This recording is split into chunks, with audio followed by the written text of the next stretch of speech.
catching as many games as you'd like, but your work, like in between the days that you're not catching, with Rosie, working with Scott, like you've done a great job.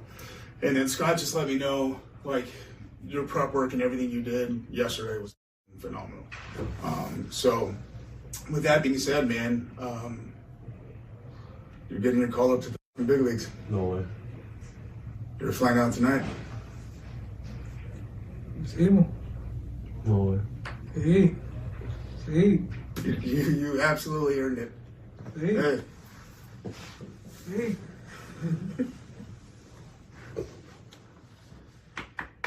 You absolutely earned it, Q.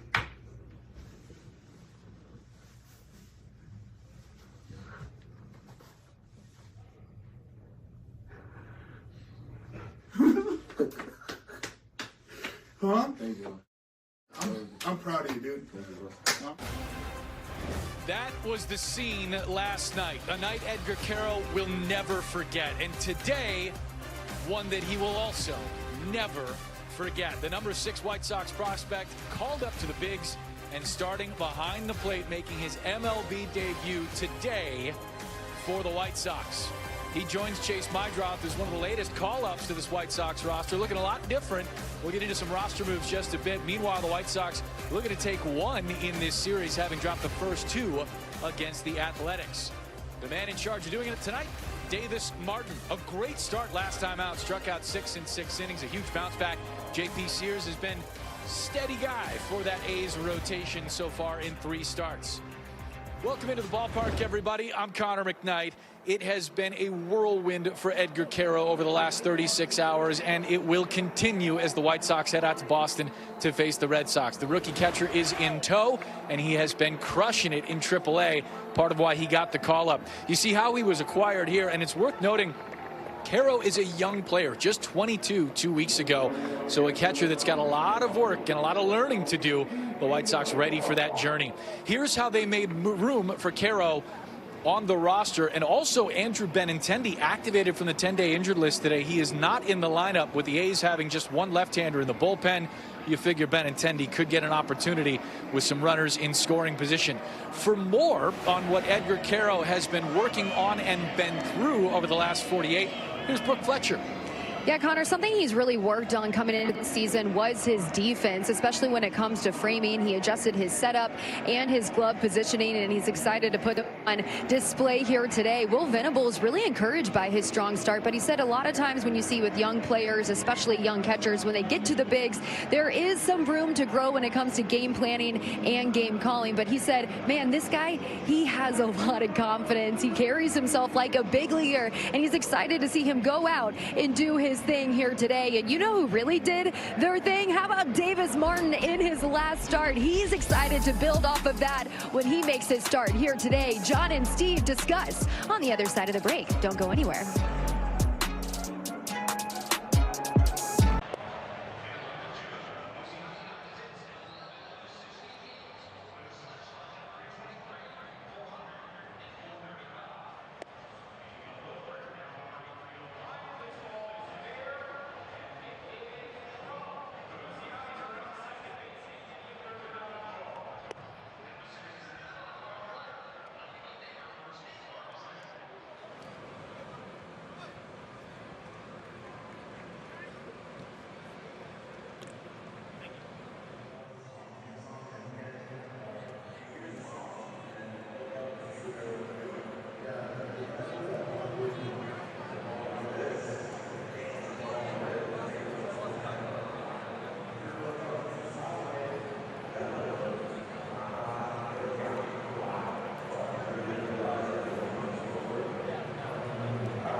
What'd you do with my grandma? White Sox Baseball and Chicago Sports Network is brought to you in part by Toyota. Visit your local Chicagoland Toyota dealer or Toyota.com today. Toyota, let's go places. Illinois Lottery. Illinois is full of winners.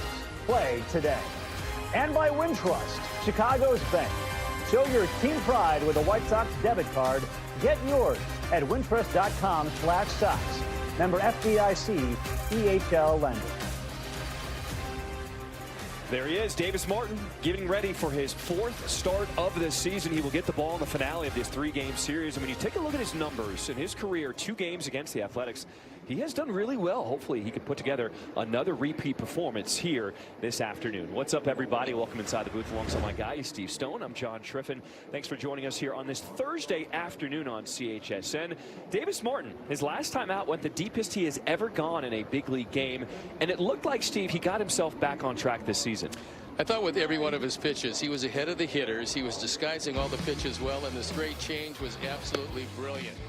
So we'll take a look around as he goes into that 7th for the first time in his career. Gave up just 6 hits, 1 earned run, fanned 6 with only 1 walk, and all things considered, it was a dandy of a performance. Now, as far as swings and misses, he got 7 of them from the changeup, 3 of them for the 4-seamer, only 1 from the cutter. He'll probably use a few more cutters here today. But this is a pretty solid ball club for these A's, and we'll see if the Sox in the matinee can go get them today. Let's go. A little matinee baseball. White Sox looking for their first win against the A's. First pitch is coming up after the break.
Bring him out, bring him out. Davis Martin will take the mound.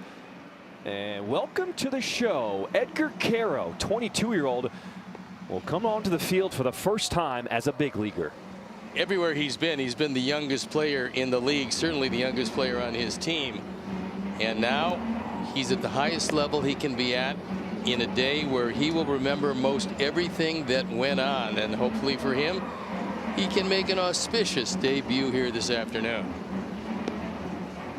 Mark Kotsay in his 4th season as the manager of the Athletics. The A's are looking for the sweep here at Wright Field for the first time over the White Sox since 2017. We take a look at the starting lineup for the A's. Lawrence Butler starts things off in right field, followed by Wilson at short.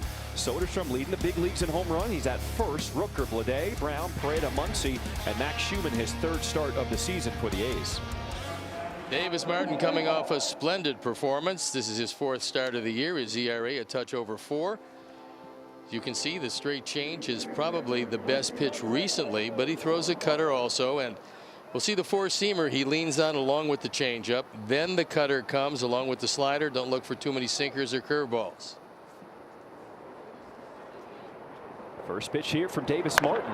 It is swung on and pulled. Fair ball, and that one gets by Vaughn into right field.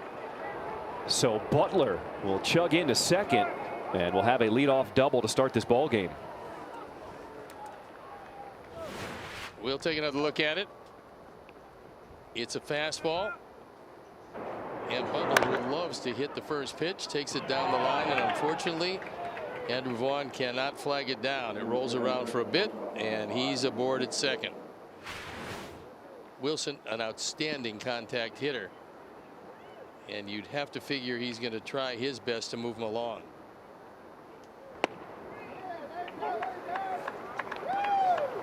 Sinkers in there, strike one from Davis Martin.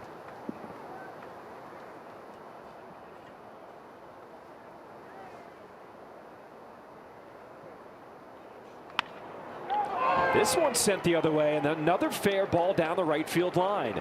So Butler will score, and just like that, the A's jump out to a 1-0 lead. Ninth run driven in, and there's a two-seam fastball that he throws out away. And Wilson doing what he should do, trying to hit this ball to the right side. At the very least, he wants to move Butler to third. As it turns out, a two-base hit, 1-0 for this A's team. And just like that, two hitters, one run, and a man in scoring position. Here is the big bat in the lineup, Tyler Soderstrom. Had 2 home runs in the series opener.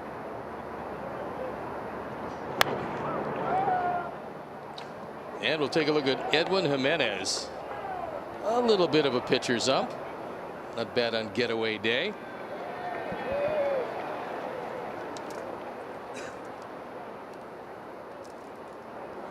0-2 pitch here from Martin, and catching a piece is Soderstrom. Let's take a look at the defense and how they'll line up behind Davis Martin. It's Brooks, Luis, and Michael in the outfield left to right, with Vargas, Amaya, Meidroth, and Vaughn in the infield.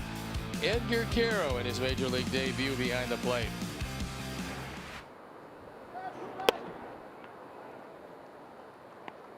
And the weather today, right now 60 degrees. Not horrible. The wind, which has been a factor this entire series, more of it. And talking with Roger Bossert, he said a little light rain in the offing. Back up the middle, Amaya at short. Will get the first out here in this ball game as Wilson advances over to third.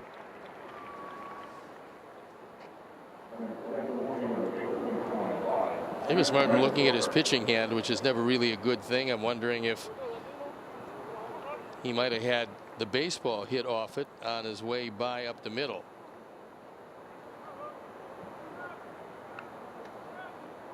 The infield for the Sox coming in as Martin with that slider, strike one to Brent Rooker. Steve, let's see, did it hit the pitching hand of Davis? I think it might have hit the finger. How hard is that as a natural reaction to not stick out your hand with the ball coming back to you? Well, you know that pitchers are wonderful athletes, best athlete on the field by far. Anyway, ball comes back to you, you're going to reach out and try to grab it most of the time.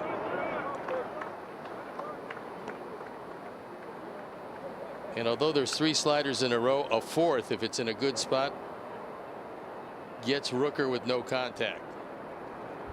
1-2. We'll take another look and watch. Ooh. It got both fingers, but he seems to be okay. There's a slider that hung, and he's fortunate because Rooker is very powerful. He's probably going to hit 35, maybe more home runs this year. They signed him to a long-term deal, and as the A's usually do, they trade them away. This time they kept Rooker. On the ground to left side, Vargas. Long throw across the diamond, and there's out number 2.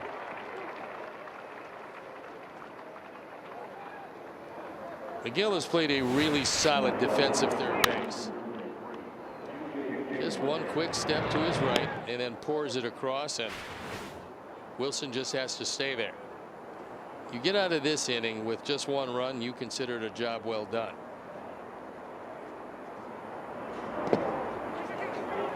Caro kept that one in front of him. The first test for the young 22-year-old catcher. There's a pitcher's responsibility. When your catcher can't find it, you got to yell at your feet. Fortunately, it hits Edwin Jimenez. Otherwise, this is going to be a run. That was the part of the game that after last season in the minors, Edgar Caro really spent the most time on, his defensive effort. And the organization saying that they really wanted to make sure he improved that part of his game, especially framing pitches. That's where he spent the most amount of his time. Well, he's always swung the bat well, but defense is usually for a young catcher difficult. Tried to frame that one. Did not get the call, and it's 3-0 to Blade. You got to be careful here because he could very well have the 3-0 green light.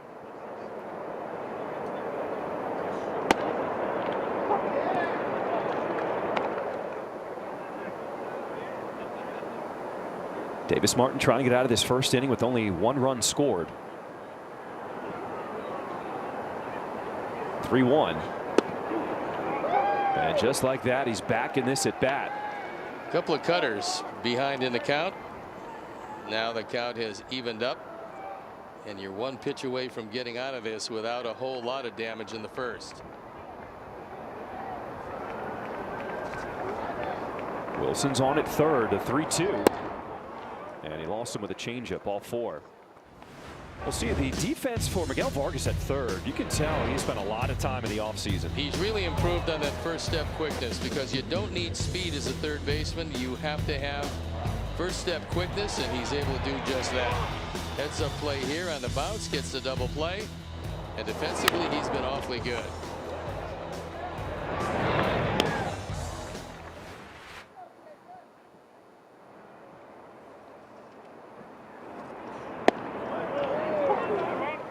Seth Brown, the lefty, DHing today,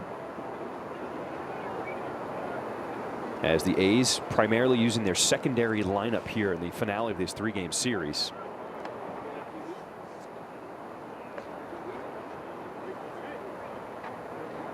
Gotta wonder for Davis Martin when he stuck out that hand and that comebacker hit off of his middle fingers. That middle finger is very important for him in throwing his new kick change.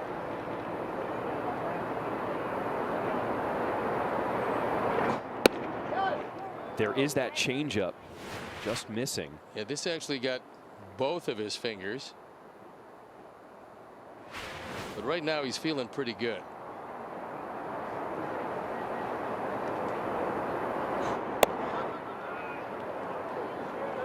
What he hasn't done a whole lot of since he got hit by the ball is throw the change. He's thrown a lot of cutters, a few sliders, some fastballs.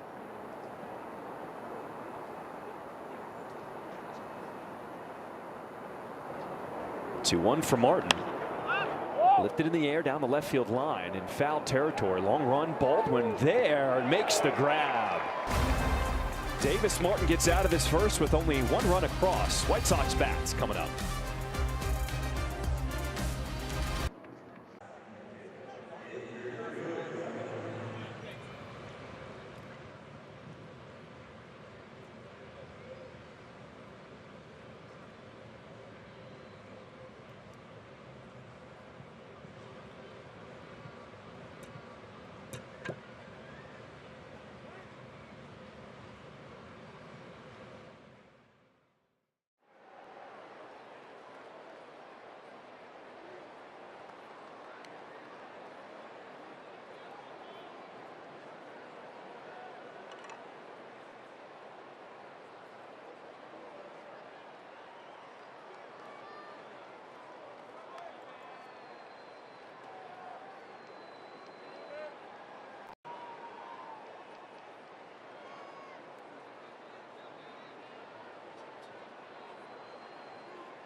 Out to the starting lineup, Chase Mydroth will bat leadoff for the first time in his career, followed by Luis Robert Jr., Andrew Vaughn, Vargas, Sosa, Taylor, Edgar Caro making his big league debut, Baldwin, and Jacob Amaya at short. If you think the lineup seems young, that's because it is the 5th youngest lineup put out in the big leagues this season. The average age just over 26 years old. I think we're probably going to see a whole lot more of that as we move along this year. As you look at J.P. Sears, who's on for his 4th start.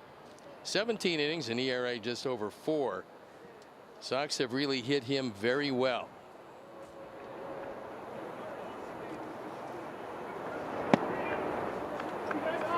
We'll take a look at the arsenal, and Sears is not a blazer. That 4-seamer, a little over 92 miles an hour, backed up by the sweeper, then the slider. Not a whole lot of changes, very few sinkers. Let's look at some of the key matchups, and there's a lot of our Sox that have hit him well. Lenyn Sosa, who's swinging the bat against everybody well, very good against Sears. Luis Robert looking for a big bounce back week.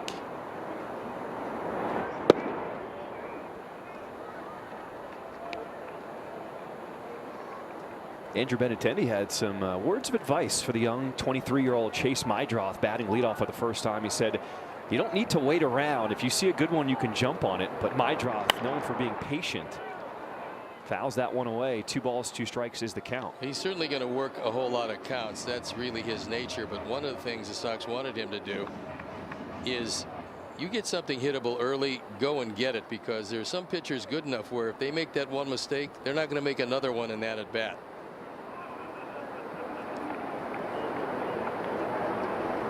2-2.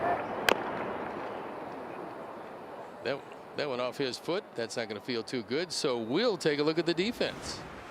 This is how they line up behind Sears. It's Rooker, Bleday, and Butler in the outfield left to right, with Schumann, Wilson, Muncy, and Soderstrom in the infield. Johnny Pereda behind the plate, and the foul ball off the leg, just above the shin guard. That doesn't feel too good. No. He's a tough kid. Back in the box here.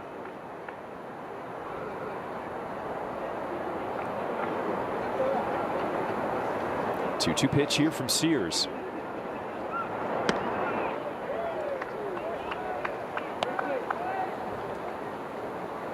Will Venable said we need to start manufacturing some runs, try some different looks. That's why Mydroth is at the top here today. That time he expanded his zone, and not wanting to leave it in the hands of Edwin Jimenez, he decided to swing at a sinker that was well out of the zone. This is unusual for Chase. He doesn't chase much. 8th pitch of the at bat. And another foul ball. You'd love to see this, an extended at bat for the first one. You get into that bullpen a little sooner than certainly Mark Kotsay would like. We've seen enough of Miller, by the way. I don't think we need to see him anymore. He struck out the side in the 9th for his 5th save of the season last night.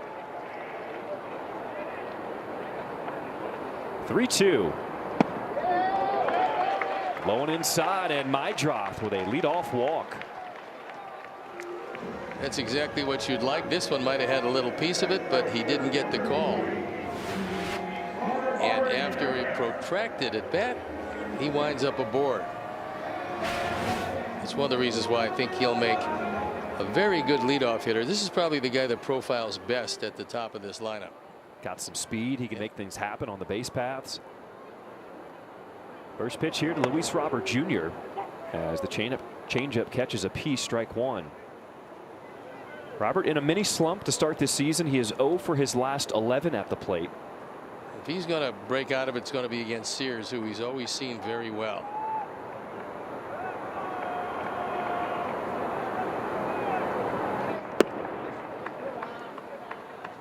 You said Sears, one of those guys who's not very overpowering with his stuff, but the A's love him because he will always take the ball.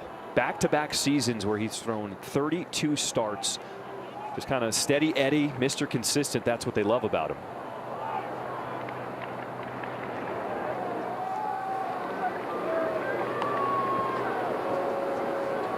He also has pretty good command.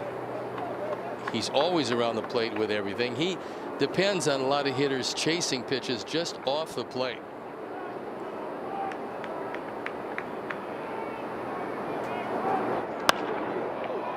Fly ball to right field. Butler towards the line will make the grab. Mydroth faked it. Now goes back to the bag at first. I like that by Chase, however, because he forced the throw. And if you can force the throw, you never know where the throw is going to be. So you do head back when the throw comes in, but you're watching the throw to see if it's on line. And that quick start forced Butler to rush his throw and get it back in.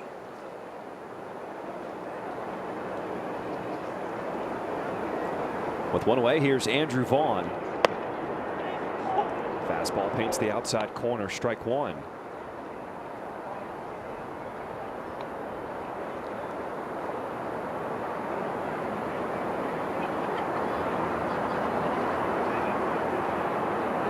Vaughn and Robert Jr., two guys just waiting to see them break out this season.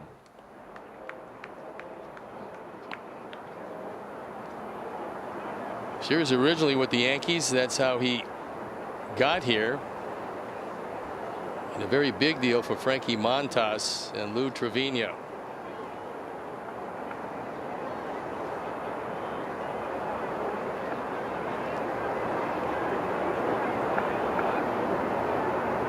Oh, 2. But the key is has not had success against the White Sox. In his career, Sears is 1 for 3 with an ERA over 7 in 4 starts. Well, one of the guys that just pulverized him is no longer here. Yoan Moncada loved when Sears went to the mound. Check on Mydroth at first.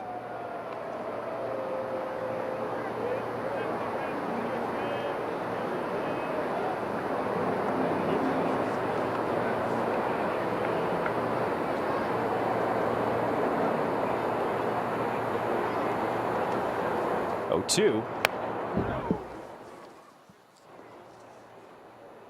Tell Mydroth is trying to inch out a little further with his lead, trying to time the move of J.P. Sears. He hasn't seen the best move yet, and that's what he's trying to do. Good base runners will try to induce the pitcher to show them their best move. Right now, there's been a couple of courtesy tosses over there. 0-2 again. Popped up, foul territory. Soderstrom will make the grab for out number 2.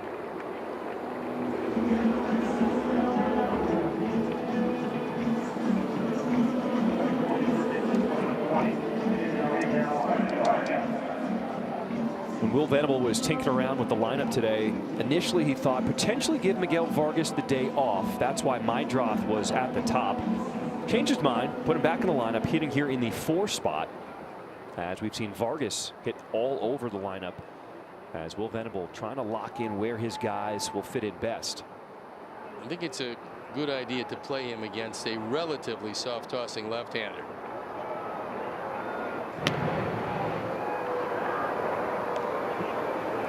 A little better than the courtesy move, but still probably not the A move. No, there was a lot of drift on that one, and I think Chase was able to read that all the way.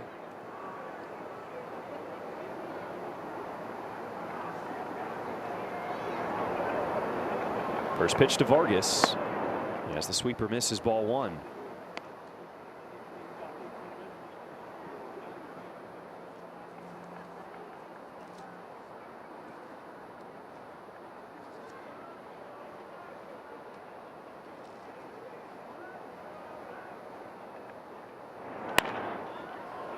Vargas gets underneath this one, high in the air to left. And Rooker will squeeze and put an end to this first inning. Davis Martin will go back to the bump. Gave up 1 in the first. Looks to have a clean inning as we start the second when we come back.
Sportsbook. We check out the odds for Davis Martin's strikeout total today. And Steve, of the 18 games now, we've seen this over-under 17 times. Yeah, not surprising, because you get a lot of guys that have decent stuff but not overwhelming stuff, and so they figure 4.5 is about right.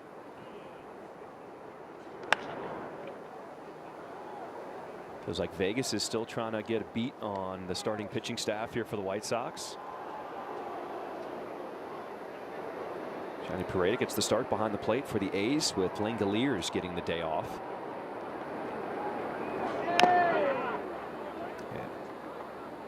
This half inning is brought to you by Toyota.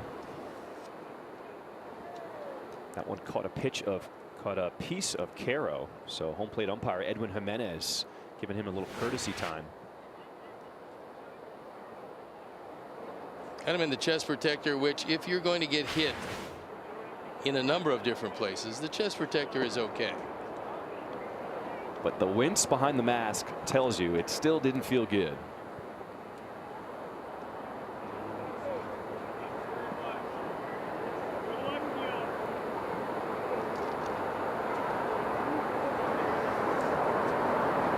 One-two from Martin, just off the edge, ball 2.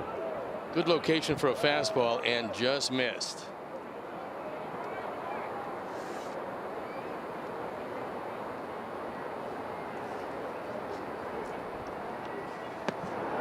Slider, ooh, that was close there too. Looks like might have just dipped right at the end, ever so slightly a piece, but that's not a bad call. You'd like to have it if you're on the mound. Strike 3 call. First punch out for Davis Martin.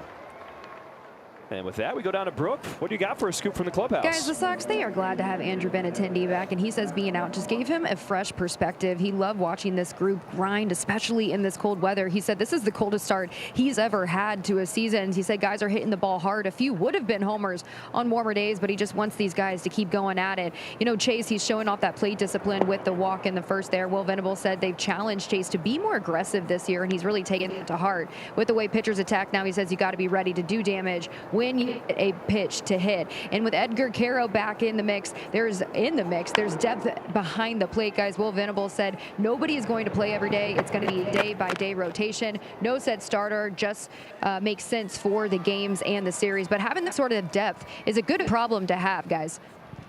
First time that I can remember having the kind of depth that the Sox have at the catching position throughout the organization. And Caro, acquired in a trade from the Angels, an example of that.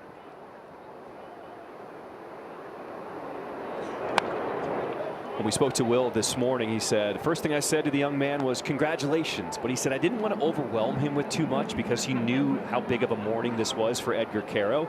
He said the thing that's going to take time with him is the pitcher-catcher relationship. On the ground, Vargas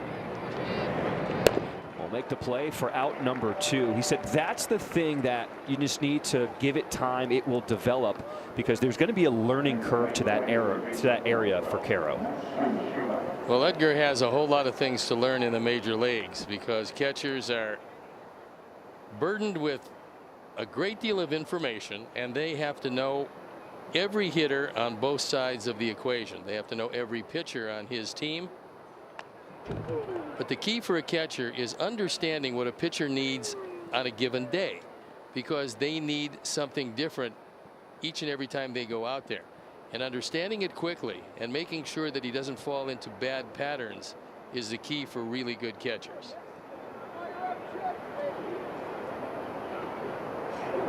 Caro was around in spring training and got to know guys like Davis Martin, who is catching here today. But in your experience, how long does it take for you to get on the same page and really be familiar with your catcher? Well, sometimes you just never do because they don't really understand what you're trying to do or what you want to do. But also there's other times, John, where the pitcher, being a stubborn group as we are, we want to do something that might not be the way it should be done, and a good strong catcher will say, nope, in this situation we need this. Trust me on this. This is the pitch. And the more you're successful with that pitch, the more trust there is. And when you trust your catcher, and when he gives you an idea of what he wants to throw in this situation, it really works wonders. I mean, you can just sit there. I think Lucas Giolito said it well with McCann when he was a catcher here.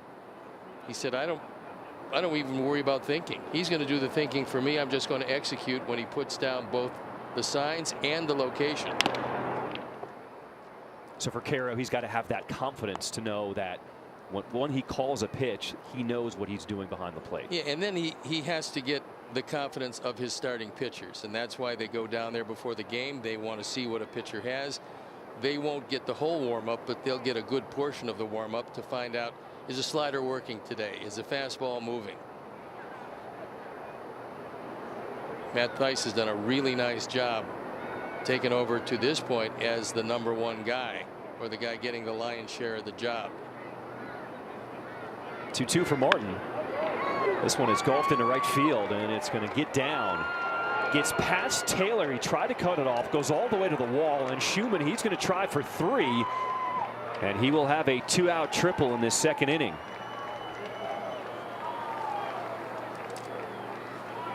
Every hit's been an extra base hit. As Schumann takes that one, it looked like a change. He's not fooled by it. And he drives this ball into the gap. Michael A tries to get it, can't get to it. The ball stayed flat, didn't bounce up, and he's at third.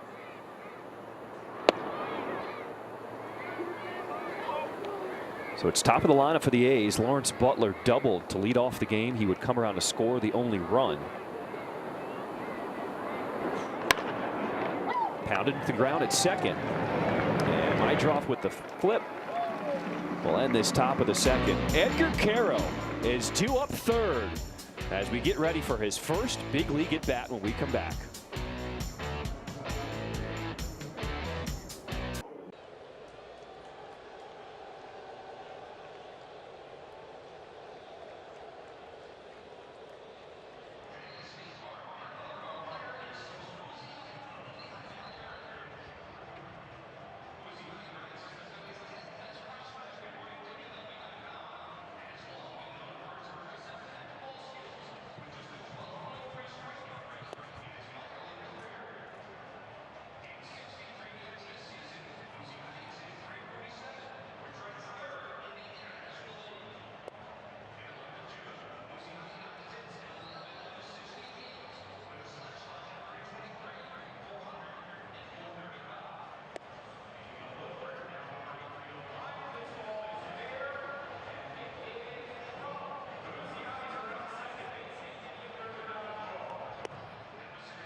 Job as a leadoff guy. 9-pitch at bat against J.P. Sears.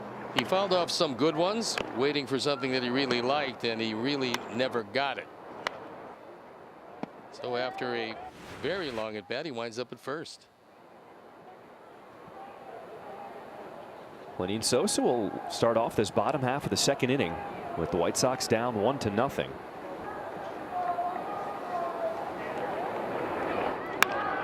And Sosa will pick up the first hit of the day for the White Sox. Let's go to Connor for some news and notes. All right, guys, for only the 6th time since the MLB draft started in 1965, 5 #1 picks went yard yesterday. Let's go through the names. It's a good list. Harper, Jackson Holliday, Spencer Torkelson, Mickey Moniak, and Henry Davis. The Padres, man, are they good. 15-4, a game and a half up on the Giants and Dodgers in the NL West. And Aaron Judge hit a home run. Can you believe it? They're not missing Juan Soto as much as you might think. 7 home runs for Aaron Judge. Now 1 behind Tyler Soderstrom here with the A's. Taylor's bunt, and ooh, that caught a piece of the catcher.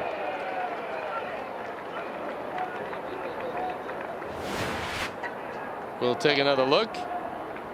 Tries to lay it down, but right off the mask. You drop the head of the bat, and you're not going to be able to get that bunt down. So Pareda sitting there a little shocked, but he'll be fine.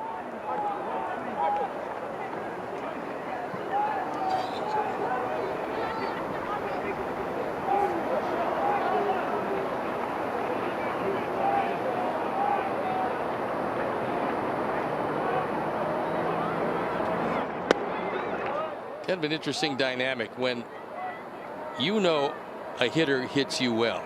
The hitter knows he hits you well. And then inevitably you'll go up and make a mistake like Sears did to Sosa, who has really done a nice job against him in the course of their brief encounters.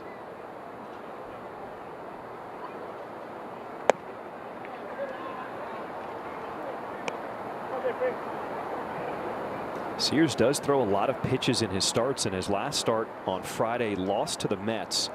Threw 101 pitches to the 21 batters he faced. Only went 4 innings.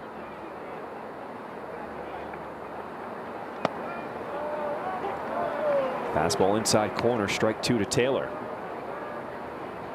There he is, Edgar Caro, waiting on deck for his first big league at bat. And he'll take it from the right side, which is a little bit more consistent than the left side.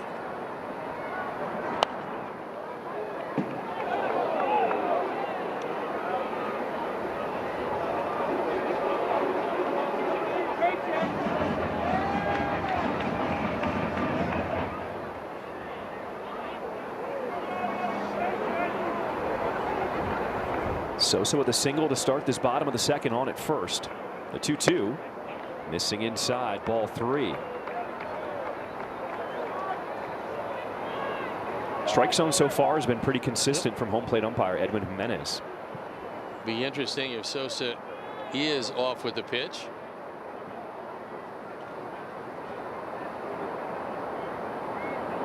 (3-2).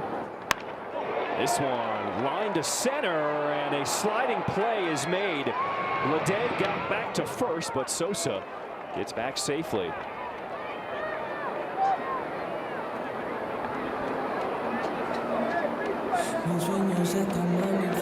Batting 7th, the catcher, number 7, Edgar Caro.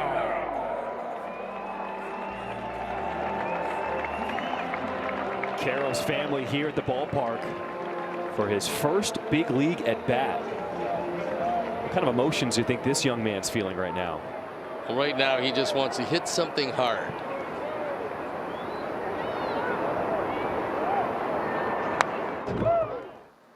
Fouls off that first pitch, and when we talk young, he is 22. He just turned 22 11 days ago. Hit his first ball fastball, took a good swing at it, and fouled it back.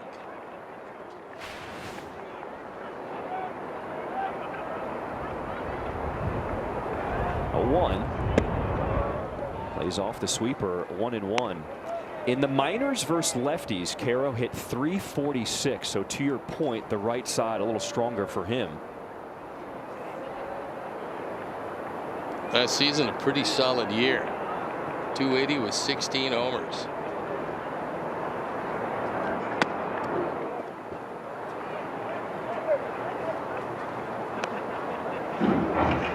Edgar Caro is the number 62 prospect in Major League Baseball. That's according to MLB Pipeline.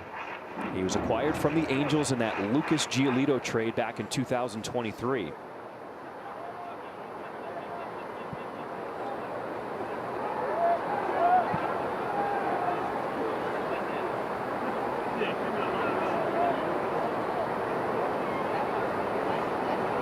One-two. Still using primarily fastballs. They're topping out at 93.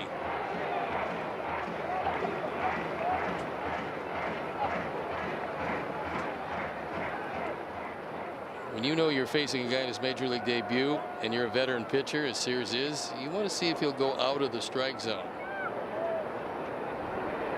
1 ball, 2 strikes as Sears goes over to first.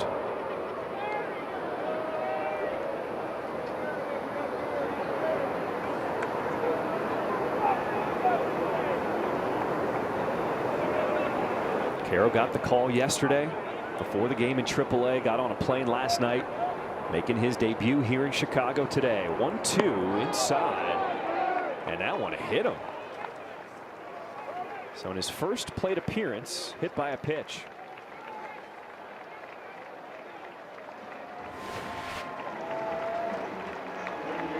This one gets him right off the foot, so his on base percentage is really good.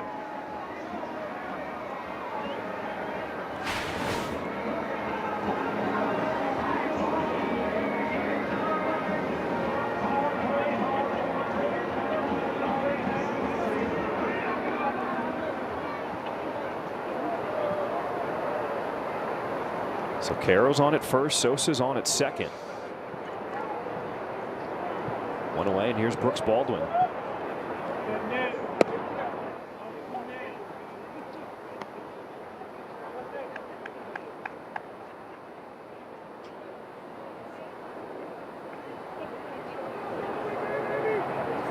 White Sox hitters have been patient early on against Sears. Back-to-back sweepers, and it's 0-2. First one inside, second one he started outside, cut the middle of the plate.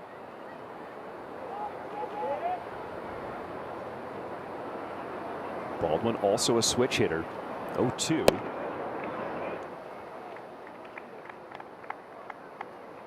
Tried to heat him upstairs after a couple of breaking balls. He wanted to show him the fastball, just not make it hittable.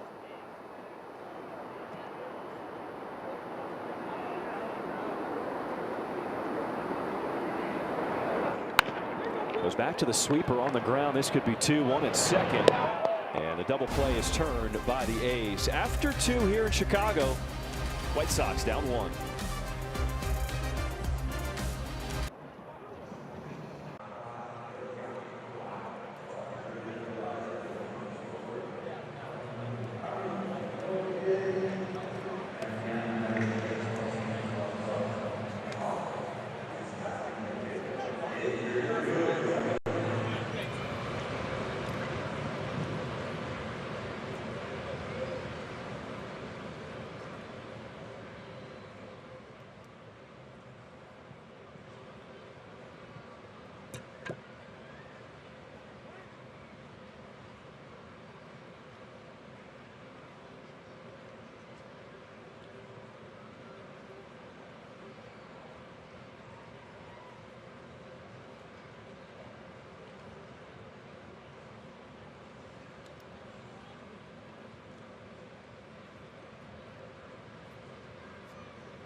Let's do a little Know Your Sox on him, shall we? I asked him if you could live in any TV show, what would it be? He said One Piece, and in case you haven't heard of it, it's an anime show. He really got into anime over COVID. He said, I was so bored, but I just watched the entire series. He loves the storytelling about it. It's big with all these young guys. I said, what song do you think will be on Oldies Radio in 30 years? He said, No Hands by Waka Flocka. And I said, what is something you can't live without? He told me coffee, just black coffee. He has 3 in the morning. Afternoon. I said, doesn't that make you jittery on the mound? He goes, no, it actually relaxes me and calms me down. I said, can't relate. Interesting. Davis Martin also quite the family man. He had Tommy John surgery in 2023, and he said it was one of the extreme ones where he had to have his full arm in a brace for 6 months. And he was at the facility in Arizona. He said it was very lonely. You're by yourself when the whole team is not there. He leaned on his wife. And when his son, Doak Allen Martin, was born in October of 2023, he said it completely changed his life. He said changed his perspective on things, how he approached his rehab. And he said his son was really one of the driving forces that really got him through that time in his life to get him back here to the big leagues. Well, knowing the surgeries are so good these days, he's come back as a better pitcher than before he had the surgery.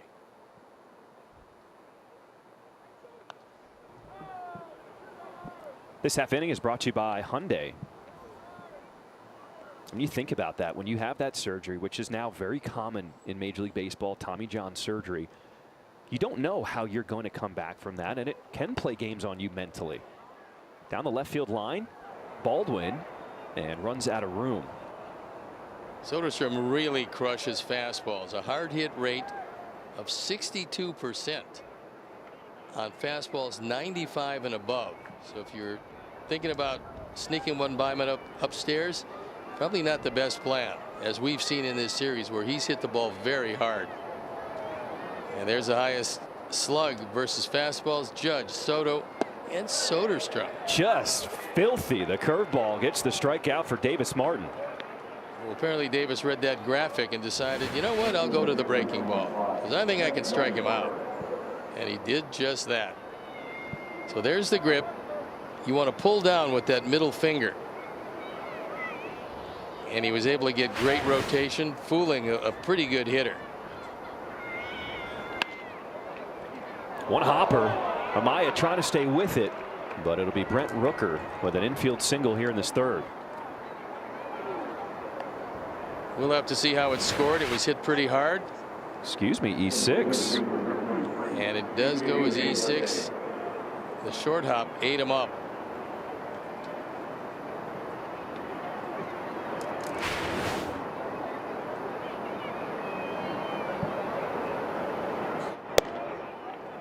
I would have been a little kinder. I would have given a hit.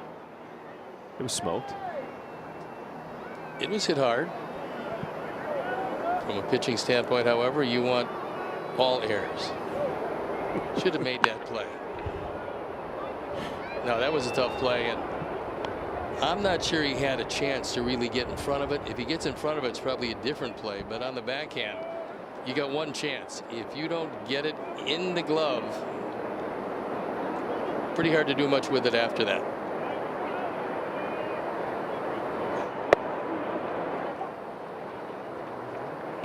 That is the changeup from Davis Martin, the new kick change that he has acquired in the offseason.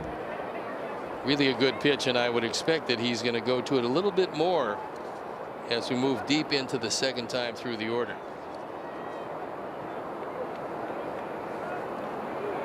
Oh, had the runner leaning, but Rooker gets back.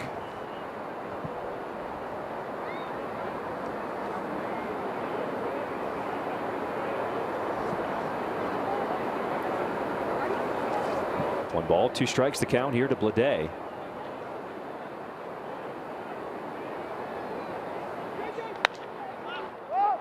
Popped up shallow center field. Amaya drifting back. The wind is starting to take it now into left, and it's Baldwin with the catch. It is swirling here at right field today.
Rate, a top mortgage lender in America, proud to celebrate 125 years of baseball.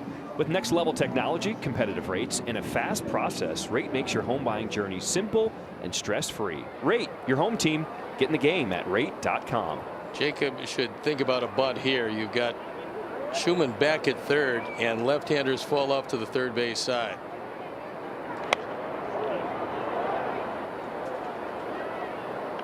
Normally, when a right-hand hitter bunts against a left-hand pitcher, he wants to push it to the right side, force the first baseman to come off, and then try to beat the pitcher to the bag, especially when the second baseman is playing somewhat up the middle.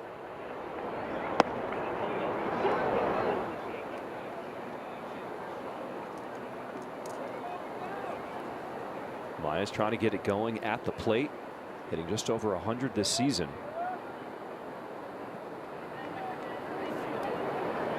0-2. And there's strikeout number 1 for J.P. Sears.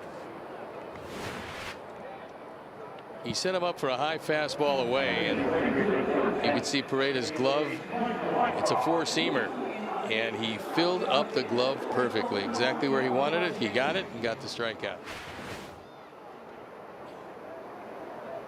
So it took Sears 40 pitches to go through the lineup for the first time. And here's Chase Mydroth in his second plate appearance. First time up, 9 pitches, was able to draw a walk.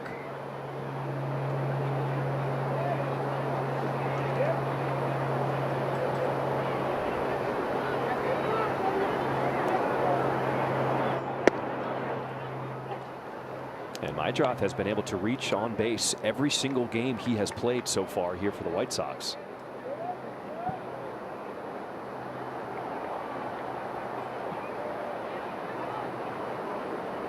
Oh, 2.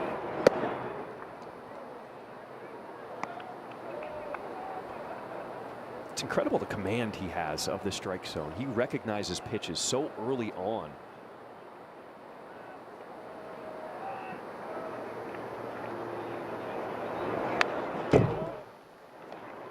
Well, the key is not only knowing where the pitch is going to be, whether it's in the zone or not, but it's trying to pick up the spin as quickly as you can, because most major league hitters will strike out when they do out of the strike zone, as opposed to missing strikes in the zone.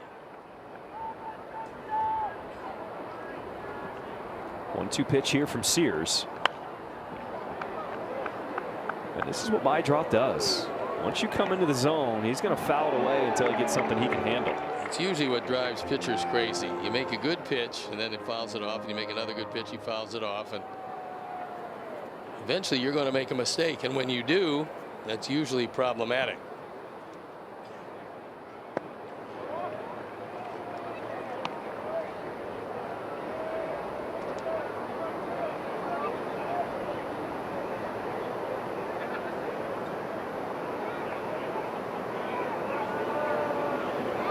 Two.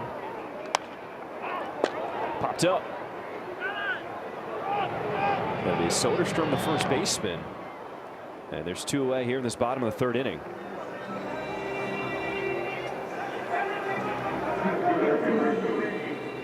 He was talking with Muncy. Muncy probably suggesting that you play first, I'll play second, and we're going to get along great. Because that time Soderstrom drifted to the middle of the diamond, right in front of Muncy. You ever play pickleball? I did, one time. You ever have a partner who just wants to take the entire court, and you're like, hey, we got 2 sides here? It's becoming a very popular sport. It is. With a lot of former tennis players who have no knees left, they go to pickleball. But when you get that partner who's just a little aggressive, they think that they could get to everything. There you go. Just have to let them know sometimes. When it comes on my side, I can hit it too.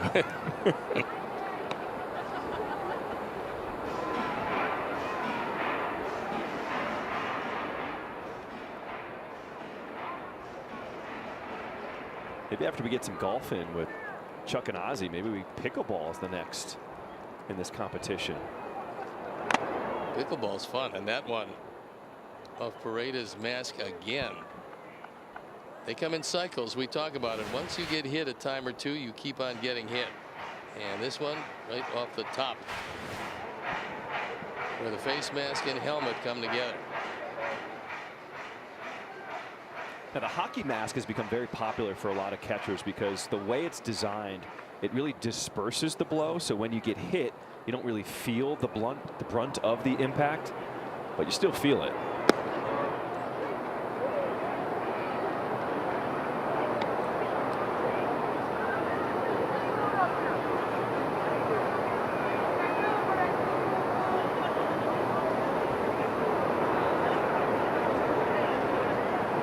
Two.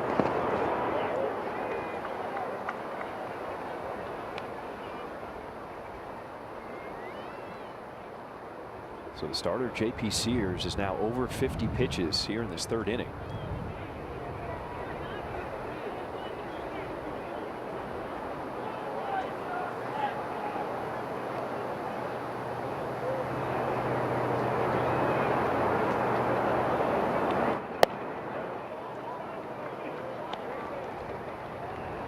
This is now the third full count today for the White Sox hitters against Sears.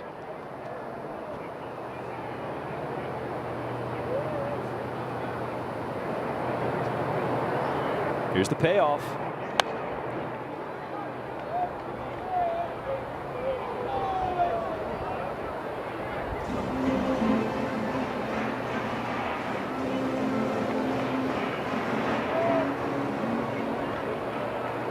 Jr. 0 for his last 12 at the plate, trying to make something happen. And the slider misses, ball 4.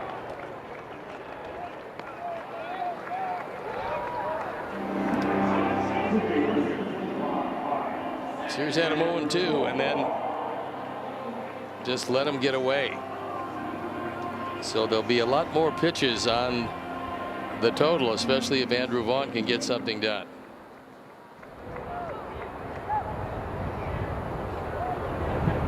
Andrew Vaughn popped out in foul territory in the first inning. This one on the ground is short, and it eats up Wilson. So the inning will stay alive for the White Sox. Wilson thinking about that force out at second before he made the catch, and this short hop just eats him up. He would have had some time because Andrew Vaughn was running, but the ball hit, it looked like, got him just on the wrist, and that will go E6.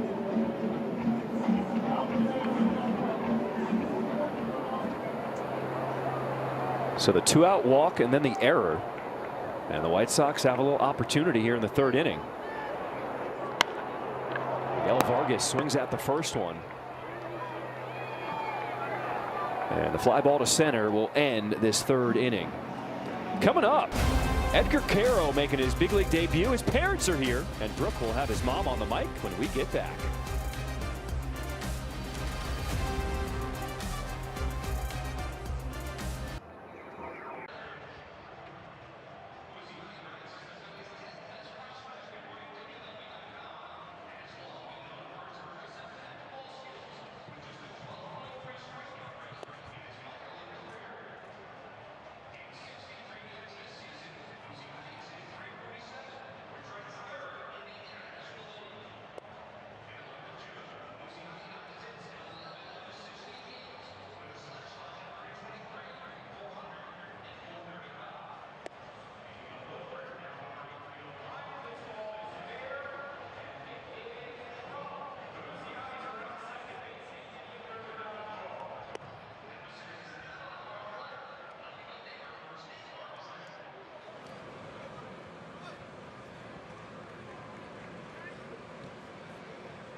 Edgar Caro making his debut. And of course, I have to be here with his family. We have his agent and translator for today, Elvin, and Miladis, his mom, is here with the rest of his family. Guys, it's been a long travel day for you. Just take me through what it took to get here today for the game. Ella quiere saber cómo fue el transcurso de usted llegar aquí, que obviamente fue un largo viaje, y cómo se siente usted en este momento. Pero ¿te refieres al transcurso de fines aquí o...? Bueno, desde que salimos, desde ayer, estoy emocionada, estamos todos emocionados y locos porque amaneciera. De hecho, yo no dormí porque quería que amaneciera pronto para estar aquí con mi niño y disfrutar de este momento. Yeah, so it was a 5 o'clock flight, so, she barely slept last night. It's like first day of school for her. And, she was really excited just to be able to get here and, enjoy this moment with her son and get to see her son play some baseball, which has always been his dream. Yeah, just take me through the nerves that you're feeling, and as his mom, just how proud you feel just watching him out here, making his dream come true. Ella dice que le habla el sentimiento que tú llevas como su mamá y qué contenta y orgullosa tú estás de que tú puedas ver a tu hijo jugando Grande Liga. Estoy muy orgullosa porque verdad que el camino ha sido largo y difícil, pero el que más difícil le ha tocado ha sido a él. Nosotros lo hemos estado apoyando como familia, pero en realidad es él el que pone los números y el que hace en el terreno, y de verdad ama el béisbol. It's been a long and hard journey, but she's very thankful to the fact that he's living out his dream. Obviously, he's put all the effort. They've just been supporting him since young and being able to just be there for him as an emotional and just, support him overall. And just to be able to see him, fulfill his dreams, I think has been the biggest compliment for her and how proud she is of her son. I think what's so beautiful about the debuts is just the journey to get here. And, you were giving me some insight just earlier in this game. Can you give the fans and people watching just more insight into Edgar's journey just to get to this point? Ella dice que lo más importante y lo más bello de cuando hacen debut es cómo fue el transcurso de llegar a este punto que está él. Y obviamente estaban conversando un poco sobre eso y le gustaría saber un poquito más de el transcurso de él llegar a este momento que llega a Grande Liga. Desde que empezó el béisbol, imagínate que Edgar empezó a jugar béisbol con 6 años. ¿Cuánto nos ha pasado en el camino? ¿Cuánto nos hemos recorrido? Vivíamos a 42 kilómetros de la ciudad donde podía ir a entrenar y a jugar, porque en la semana jugaba con sus compañeros de aula, pero ya el fin de semana, como vivíamos en un pueblito de campo, había que ir hasta la provincia para que entonces jugaban en equipo y le dejaban participar entonces. Y ya te digo, desde que tenía 6 años hasta ahora que tiene 22 años, ha sido largo el camino, pero de verdad que estoy súper orgullosa. No me va a alcanzar esta vida y si tengo otra para de verdad agradecerle a Dios y a Él lo feliz que me hace. It's been a long journey. It's been hard. It's been playing baseball since 6 years old. Obviously, they live in an undeveloped town in Cuba where they were 42 kilometers to even get to a baseball field. And just being able to see, her kid fulfill his dream, she's extremely happy. She said, not this life or the next life, she'll still be very happy. Obviously, he's been doing his part of it, but it's been a family journey trying to see him fulfill his dream. Guys, thank you so much for taking the time, and what a special moment for you. Guys, don't go anywhere. We'll be right back.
In we go. White Sox down 1-0 with Sosa, Taylor, and Caro due up. Lenine has the only hit of the ball game for the Sox. He usually fares very well against Sears, and today in the early going, no exception.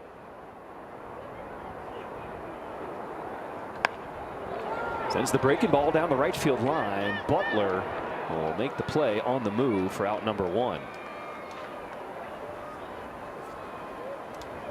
It's so great for parents who get a chance to watch their son in their first major league game, and it's a little more nervous time because their son has a chance to affect what's going on in that game. But for the parents, they're just sitting around watching whatever happens and rooting. Certainly they realize what a long journey it was for their son, and no command whatsoever of what's going to go on. I think that's the frustrating part.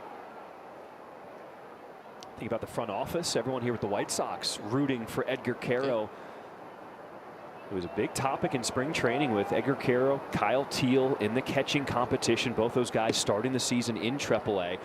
But I had a chance to talk to general manager Chris Getz today, and he said the reason why he's being brought up now is because he's just being rock solid on both sides of the ball so far. Offensively, his defense is much improved, and the organization feels like there's a nice pocket with the schedule in order to welcome him into the big leagues right now against the A's, and then this road trip coming up against the Red Sox. Well, there's also another factor, and that is if you bring up Teal, you get 2 left-handed catchers as your 2 guys.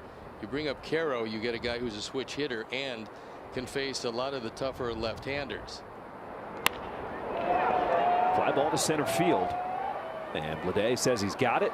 And there's 2 away. Download the Chicago Sports Network app so you can stream live White Sox games and stay up to date on all your favorite Chicago sports teams. Download the CHSN app and stream today. Look at that Chicago dog. When is Dog Day? It's coming up soon, right?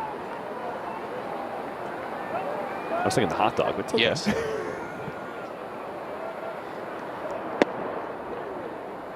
I'm also still thinking about those Bertucci burgers I had today. Oh my goodness. Bertucci brothers are the best out in the patio area. If you want some good food, head on over there. I had 2 double cheeseburgers already today. Yeah, it's only, I mean, it's really good because it was only like 4,000 calories. But I will tell you, Bobby and family put out a great product on the patio. It's fun to go out there, and Bobby brought up a whole bag of burgers today. Carried into right field. Long run for Butler, and it will go foul.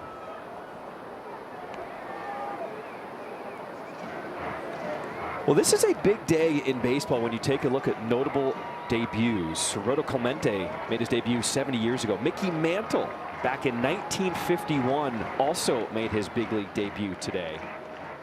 It was against the Red Sox for Mickey Mantle. Had an RBI single in that game. He was to go on to torment the Red Sox undoubtedly, because what a great player he was. On a line to right, backing up is Butler. And Caro is retired. It's time now for some American Sale fun at home.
little bit better, shall we, with a Know Your Sox. I asked him, what's the top of your bucket list? And this was before today, you guys. He said, make my MLB debut. So let's check that one off the list. If you could be any animal, what would you be? He said a lion. He goes, he's king of the jungle. He's not the strongest, not the fastest or the biggest, but sometimes you don't have to be all of that. You just have to be the smartest. Work smarter, not harder. I like the way he thinks. And I asked him, if you could have endless amounts of one food, what would it be? Sushi. Are you guys sushi fans up there? I like mine cooked and called fish. That's one way to have it. Yep. Yeah. Steve's a great date. You know what he wants. Yeah. Pretty much it. Yeah. And, you know, the lion is not a bad choice. I'll tell you why in a moment. Popped up into right field. Taylor coming in. There's one out here in this 5th inning. This half inning is brought to you by St. Xavier University. All right, what do we like about the lion, Steve? The lion's wife does all the hunting. Lion sits around, looks pretty good. The male lion looks good, got the nice mane. And the wife goes out and gets him breakfast, lunch, and dinner. Not a bad plan, actually. Top of the order is Lawrence Butler. Turns on this one high in the air to right field. Will it stay fair? It is gone. A moonshot for Lawrence Butler, his 2nd home run of the season. And it's now 2-0 A's in the 5th inning. Davis tried to get inside with that, and unfortunately, Butler didn't allow it. So 2 and 5 on the power numbers as that one hugged the line, and the only question is, would it stay fair long enough? Chris Conroy, first base umpire on the call. This is inside off the plate. That's a little cutter. And again, you see how Butler was able to pull his hands in and still get the good part of the bat on it.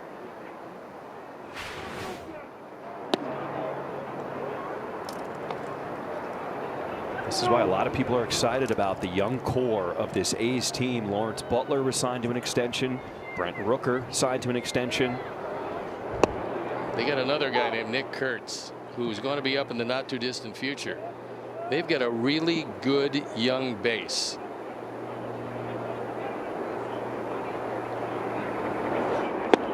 And this guy right here, Jacob Wilson, he had a 15-game hit streak to start the season.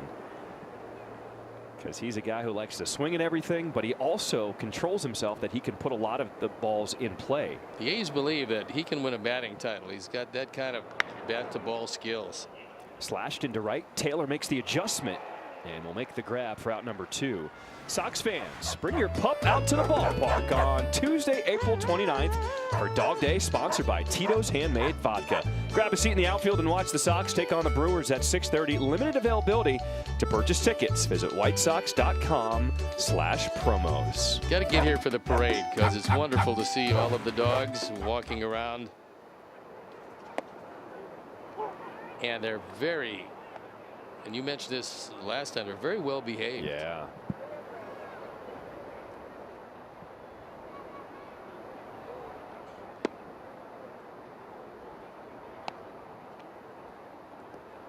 You bring a dog somewhere where they're typically not supposed to be, they know how to act different.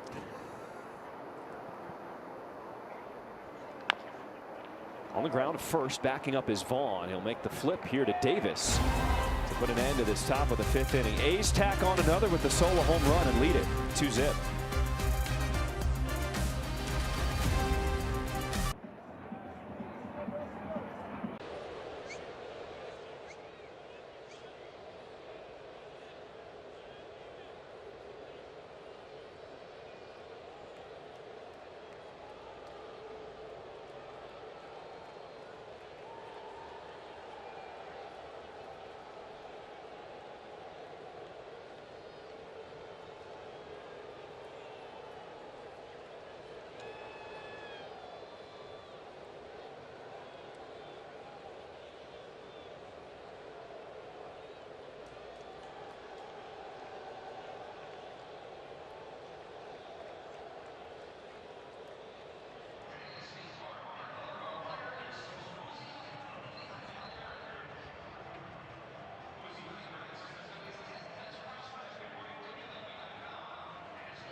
Insurance agent Jeff Vukovich. Get to enjoy knowing the Vuk as much as you do the jingle at jeffvuk.com, because Nationwide is on your side.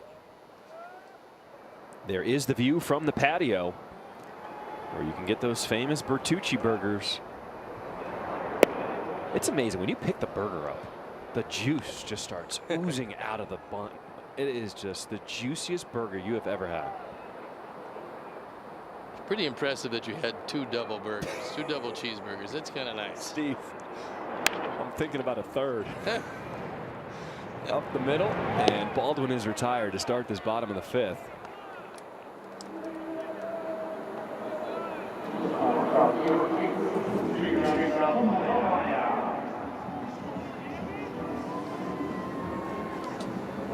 JP Sears only has 1 strikeout today, but he's one of those crafty veterans who just knows how to navigate a lineup. And here he is getting ready to throw his 70th pitch.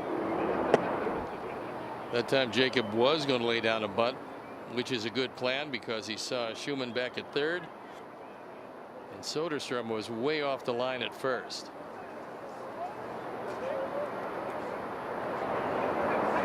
White Sox still with just 1 hit off the starter Sears. So he raised his arm angle 5 degrees from last year, from 21 to 26. And what that did was it actually increased his whiff rate and his strikeout rate just slightly. So a guy always tinkering. And he found that he could get that by changing his mechanics slightly. Well, he's not going to strike out a whole lot of guys normally, but he is around the plate with everything. And if you force him to throw strikes, you do have some hittable pitches, but he loves to work the corners. Lifted in the air to right center field. And there's 2 away. Take advantage of one of our best offers this season. Get 1 ticket and 2 beers to select games starting at just $19 with Miller Lite Baseball and Brews. Now you must be 21 and over with a valid ID. To purchase tickets, visit whitesox.com/brews.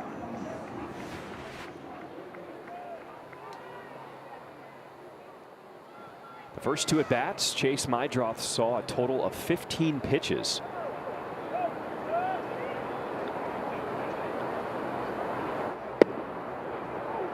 Taking all the way there, didn't like the call, but it is strike 1.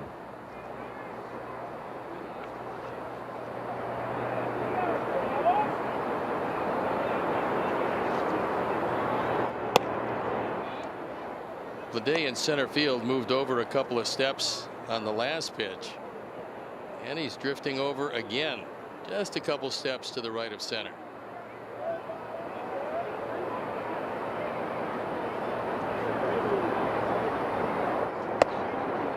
The first time in the young big league career for Chase Mydroth that he's hitting the top of the order.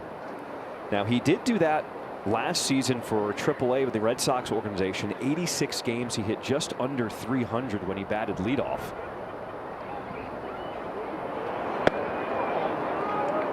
That one missing down, and the count is 3 balls and a strike.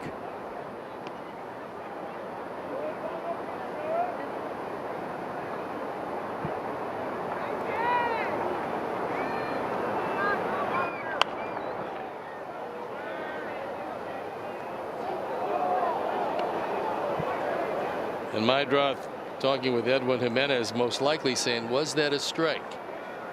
And it was probably an inch off the inside corner. 3-2, lines it to second, and Muncy off the bounce. As the Sox retire to end this 5th inning, trailing 2-0.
approach, better results.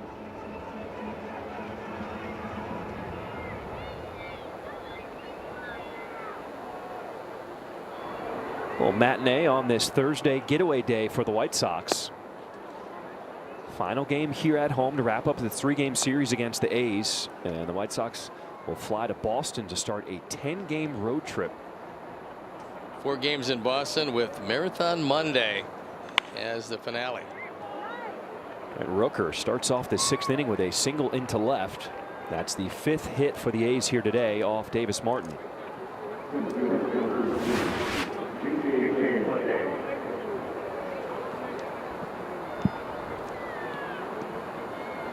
Went a little too much of the plate, and Rooker seems intent on getting better. We know he's got a tremendous amount of power. Of the 5 hits, that was actually just the first single for the A's. The other 4 extra base hits.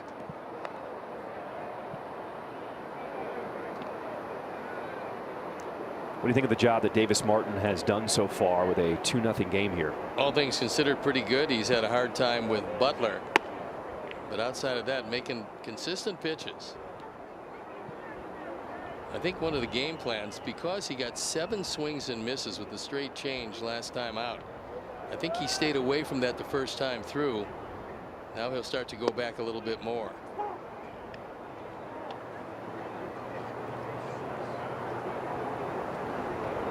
Also building the trust with his catcher, Edgar Caro.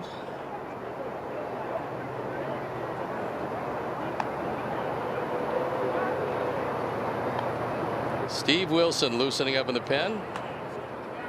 Recently brought back.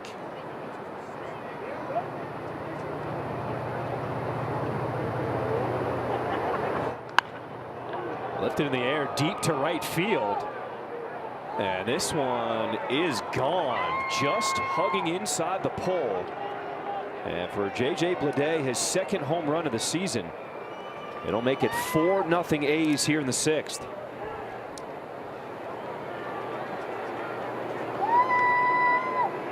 Third time through the order, which is difficult for a whole lot of guys, proving difficult for Davis today. This is a slider that doesn't do much. It doesn't get inside quite as much. Left-handers love to drop the head of the bat on anything thigh high, especially on the inside part. And Bleday, who's had a resurgent series after a tough start this year, swinging it pretty well. Very similar to the home run he gave off to Butler in the 5th inning, that cutter that was in off the plate, but Butler able to kind of drop the head of the bat like you said.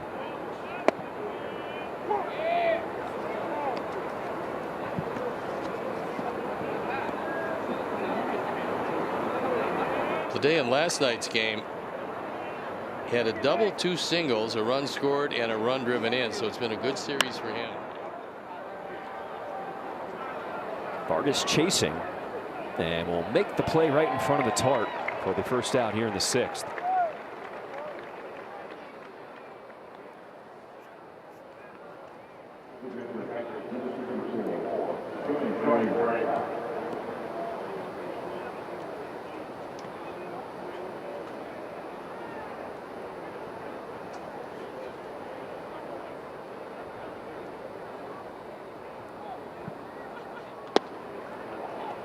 Prada couldn't hold up that swing there on that slider.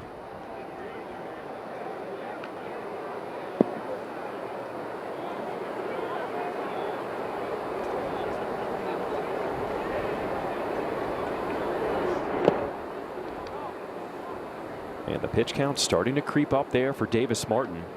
He's now at 88 here in the ballgame.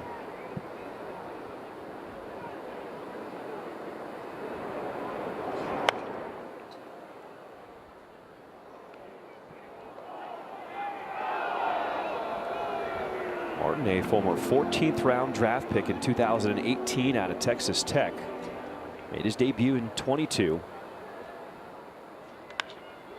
On the ground and just past the diving Amaya at short. Join us at the ballpark Saturday, May 3rd, as the White Sox take on the Houston Astros at 1. The first 15,000 fans, 21 and over in attendance, will receive this, a 1972 Dick Allen MVP bobblehead. It's presented by Binny's. To purchase tickets, visit whitesox.com/promos. Well, this appears to be it. We'll ask for the baseball. Davis Martin will depart. Steve Wilson will come on.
And getting the nod on the bump here after recently getting called up from AAA Charlotte. You know, I had a chance to talk to him yesterday, and he told me, you know, he's just trying to find himself last season, and this offseason, he's just really just trying to get back to what worked and what got him to the big leagues in the first place. And he said that's his old mechanics and just his natural arm slot. He said his velocity is back up to around 95 on that fastball, and he says that the command on that pitch is the best it's been in 2 seasons. Will Venable, he told me that he liked what he saw from Steven in spring training, even though they went in a different direction. He's excited to see what he can bring to this bullpen here today, guys.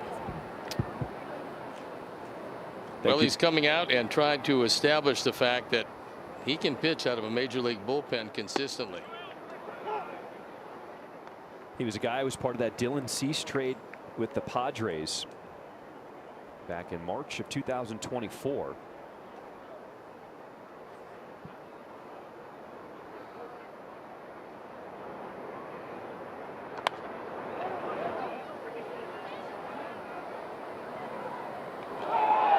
One thing just about every team would love to have is one more quality arm in their bullpen. If he can be a back end guy, that's better, but they certainly need some guys who can throw in the middle and maybe pick up multiple innings. 0-2. Froze him with the sweeper as Wilson gets the strikeout. Can't do it any better than one strikeout. Perfect pitch. Gets good rotation on this, and there's some great late movement. So he freezes Muncy, who takes a seat.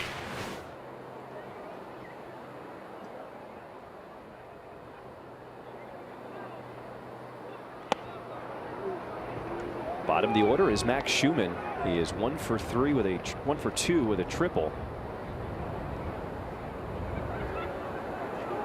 Schumann's kind of been the odd man out so far to start the season for the A's. This is just his 3rd start of the season.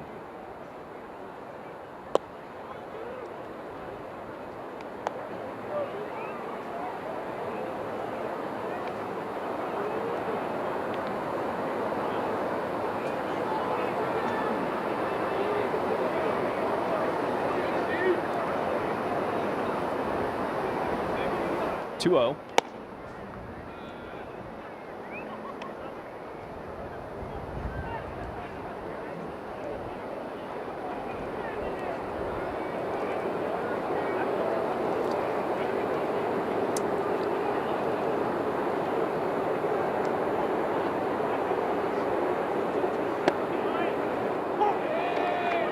tell Wilson's got confidence in that sweeper, throwing it there 3-0.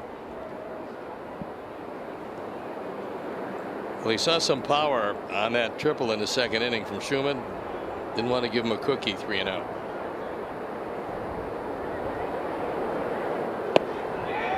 Back-to-back sweepers, and Wilson a strike away from getting out of this top of the 6th.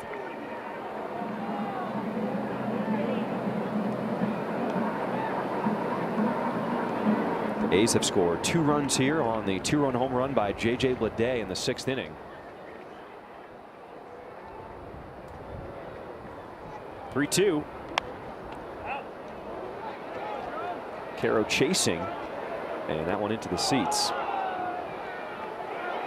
One thing Edgar will learn pretty quickly is you can't give up on any foul pop-up here, because the wind, which just swirls. I mean, you can look at the flags and don't really tell if that ball is going to come back toward the field of play drastically or not.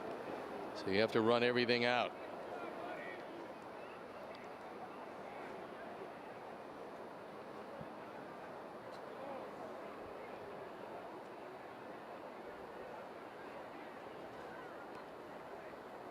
A's have the catcher Pareda on at first with 2 outs in the 6th inning. And Schumann now ready in the box.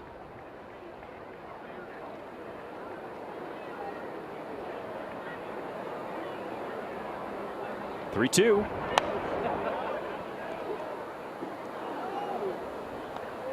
I believe that's 4 sweepers in a row now from Wilson. Well, he knows if he throws a good one, he's going to get him. Especially one that looks like a strike and then dips off the outside corner. He swung at a couple of those. And now you see a very long sequence. Pitch number 8 on the way to Schumann.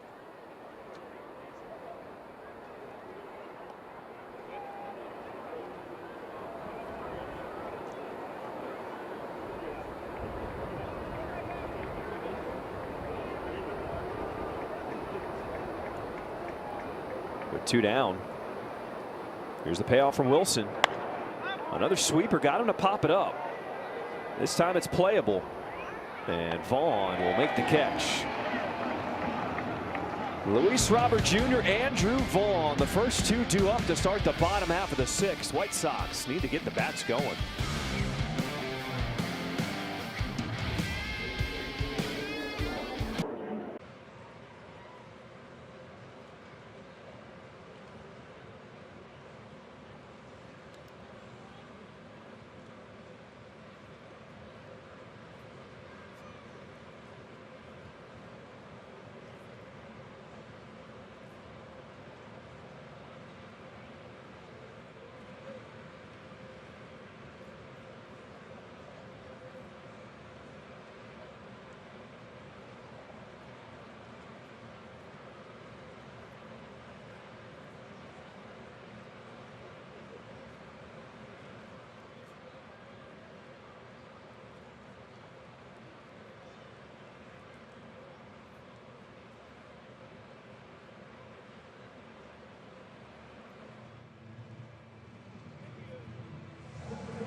Creek Chicago Southland, where the action never stops. You can play the hottest table games, enjoy the newest slots, and celebrate big jackpots. At Wind Creek, there's a win waiting for you around every corner.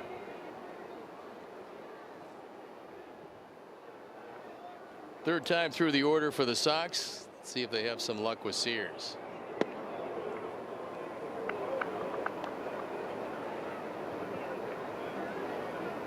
Luis Robert Jr. is 0 for 1. with a walk in his last plate appearance in the 3rd.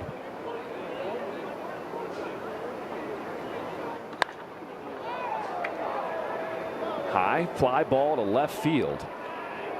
Wilson the shortstop, and neither he nor Rooker in left could get to it. The wind just kept pushing it away from the field. Looked like at first that was going to be a fair ball. Then it looked like it had a chance to go foul. Then it was clearly foul. And as you can see, 2 men head over and nobody can make the grab, and it was fairly close to Rooker in left, but the wind continues to howl.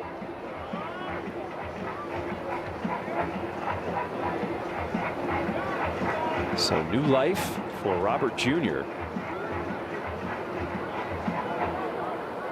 Let's see if he could take advantage of the gift from Mother Nature.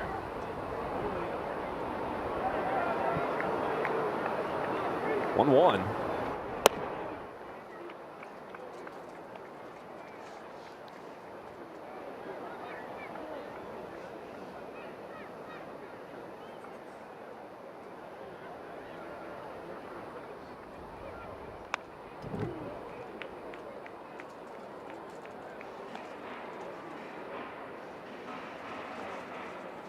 There it is. Even though the temperature's a little warmer today, the wind has certainly picked up from last night.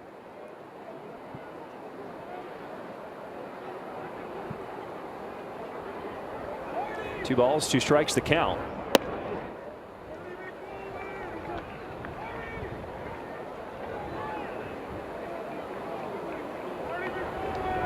Pitch number 85 on the way for Sears.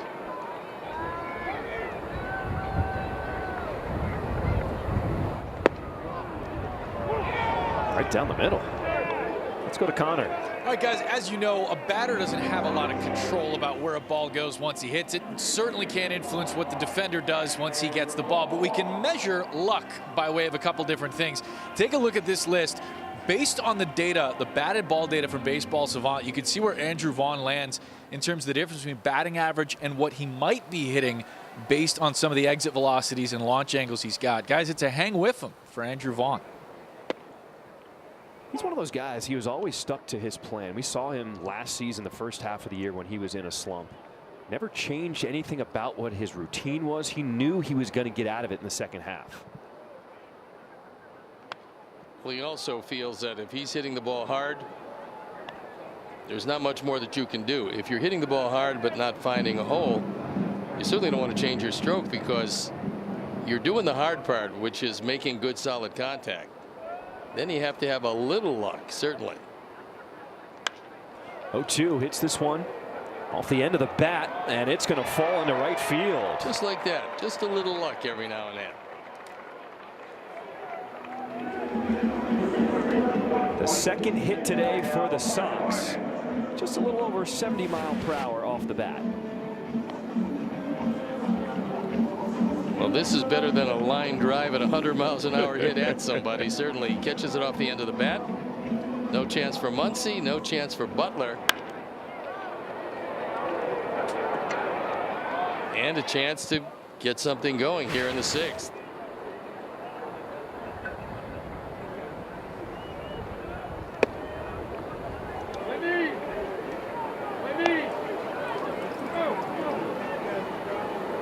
You know, we've talked about all the additions and the pieces that the A's have brought in this season, and a guy who's really benefited from it is a guy on the mound, J.P. Sears. He is slotted in the 4th spot in the rotation now.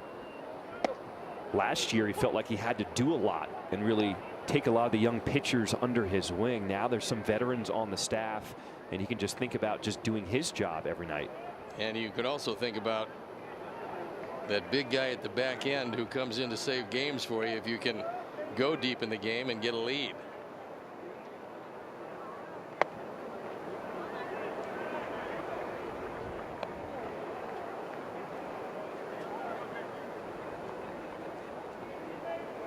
White Sox with a hit in the 2nd inning, and now Vaughn's hit here in the 6th. The only 2 hits off of Sears today.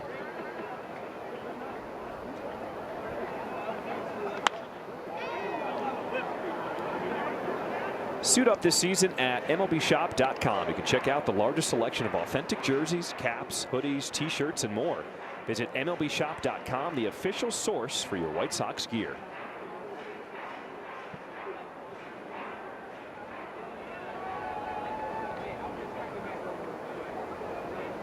2-2 pitch. Vargas lays off the high fastball, and it's full.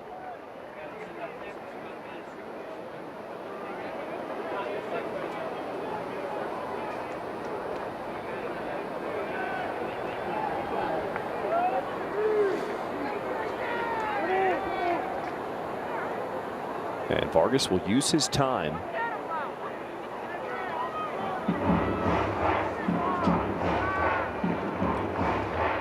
Vargas 0 for 2 with a couple flyouts today. Batting here in the 4-hole.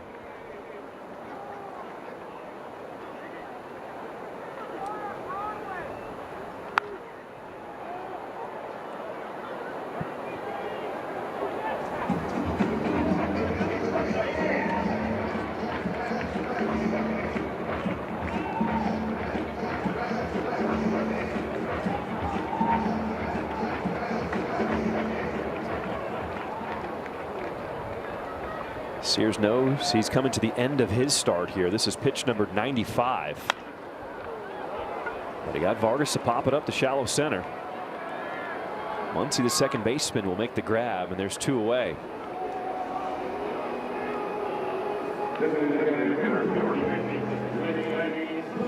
That hit by Vaughn, which was just over 70 miles per hour, slowest batted ball in the game today by any player. But it doesn't matter because he got a hit. Very effective. And the guy who's hit the ball the best is the guy at bat, Lenyn Sosa. The first hit of the ball game for the Sox in the second, and then a well hit fly ball in the fourth.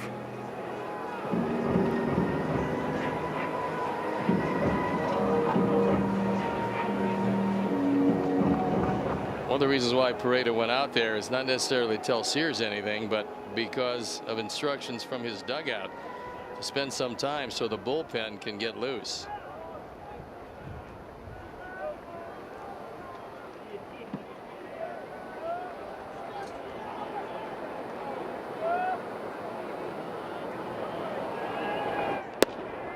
Fastball missing outside. Ball 1 to Lenyn Sosa. 1 for 2 today off the starter Sears.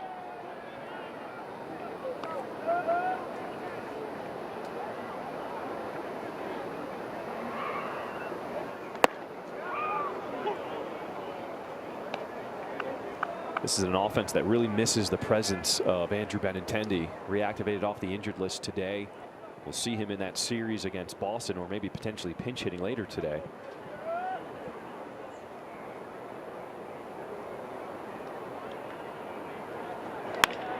Hit hard by Sosa into right center field, and it's going to get down. Vaughn, he will get to third. And the White Sox starting to put some hits together here in the 6th inning. Lenyn, the one guy in this lineup not fooled at all by Sears. This is not a strike. It's just off the outside corner, but he's seeing the ball so well. He just drives it into right center. And it's 2 on with 2 outs. It's a nice play by Butler as he slides across, make sure there's no more advancement.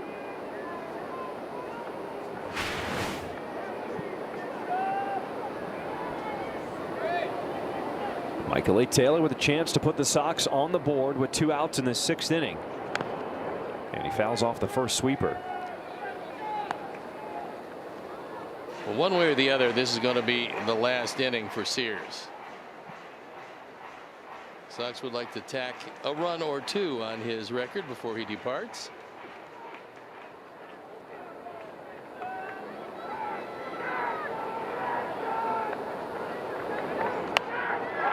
And on the hands popped up behind the plate.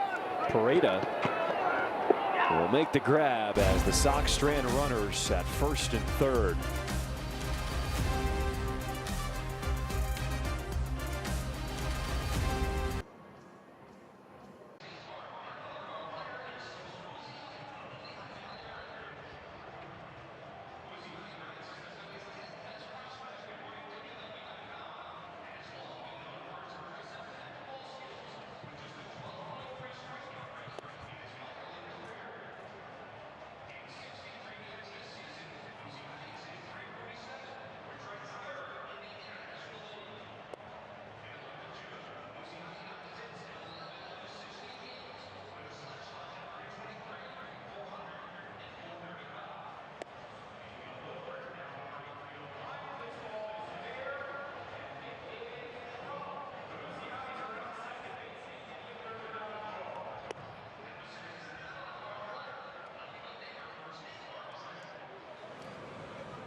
Nothing. There's a friendly rivalry between Mark Kotsay and Will Venable, two former Padres now managing from opposite dugouts. Both played under Bud Black and have ties to Bruce Bochy, but Kotsay was the first of Bud's former players actually to manage in the bigs, and Venable is the second. Will told me Bud's positive pitcher-first mindset had a big impact on how he manages the Sox here, but Connor, Kotsay also told you he understands what it's like to manage a rebuild himself. No doubt. Kotsay is considered by most to be a very good manager, but his winning percentage is .371, and that's because he's overseeing a rebuild. Kotsay told Venable that he and his coaching staff have to trust themselves, trust their evaluations.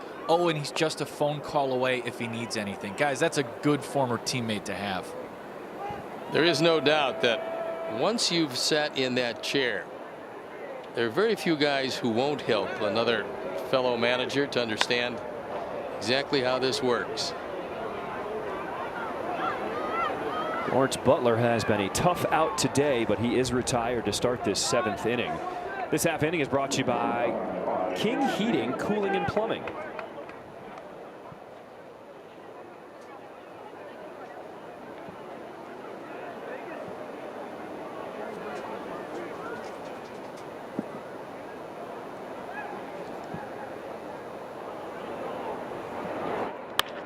Jacob Wilson swinging at the first one. Amaya staying down. And there's 2 away to start the 7th. Time now for a message from Power in Chicago. We build more than electrical infrastructure. We build the future. Our trained, qualified, diverse workforce knows electricity. Partner with Power in Chicago and build better construction, better careers, and better communities for generations to come. Brandon Isert doing a nice job here, getting the first 2 outs in the 7th against a tough part of this lineup. And here is the home run hitter, Tyler Soderstrom. On for the 6th time. ERA a little up over 6. Steven Wilson did a nice job in his 2/3 of an inning. Davis Martin went 5 1/3, gave up 4 runs on 7 hits with a walk and 3 strikeouts. Threw a couple of home runs, one to Butler in the 5th, one to Blade in the 6th.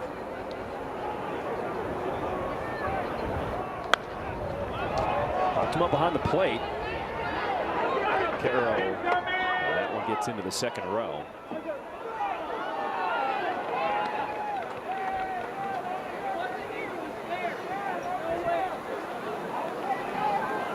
Oh, all 8 home runs have come against righties. Lefties not so much.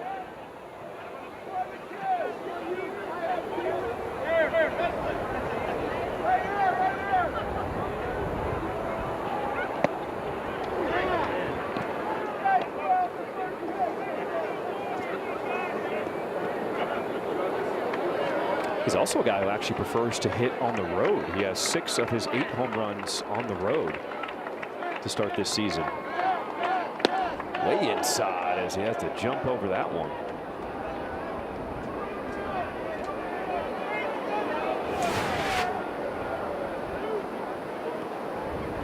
Got out of the way nicely. That's one word for it. 3-2. Oh boy. That one going deep to right. Taylor, and it is gone. Tyler Soderstrom does it again. His major league leading 9th home run of the season. And the A's take a 5-0 lead in the 7th.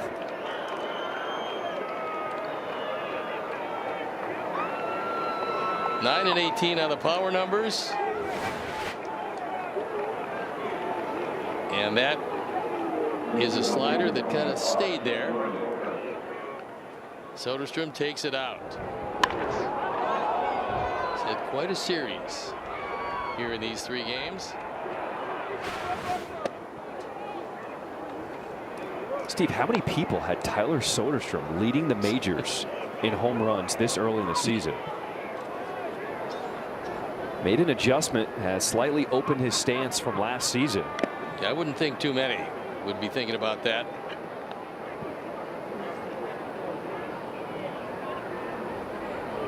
And if he does lead the league at the end of the year, there'll be fewer people who predicted that.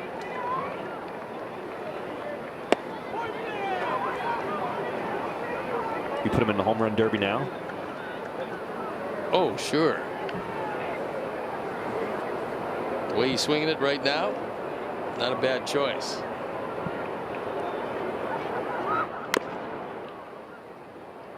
And he will find, however, as things move along, that park in Sacramento is going to get a lot easier to hit home runs.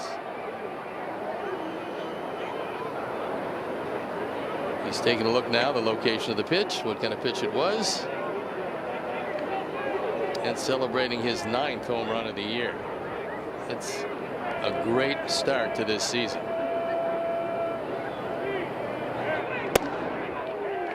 Swing and a miss, strike 3, but another home run for Tyler Soderstrom, who continues his tear to start this season for the A's. It's the Sox down 5-0. Time to stretch.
Time, his ERA up over 8.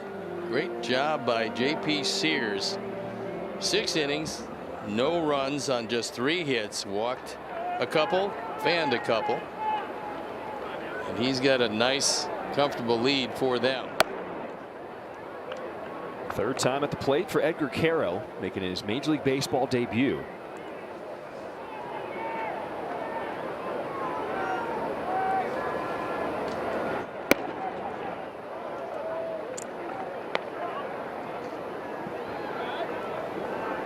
Caro talked to reporters today at his locker. He said it's a different feeling walking into the stadium feeling like a big leaguer. But he was actually here with the White Sox late last season. That one is caught somehow by Murdoch as Caro stares him down. Can't believe he was robbed of a hit. I think he can believe he made the catch. This is hit right back at him awfully hard.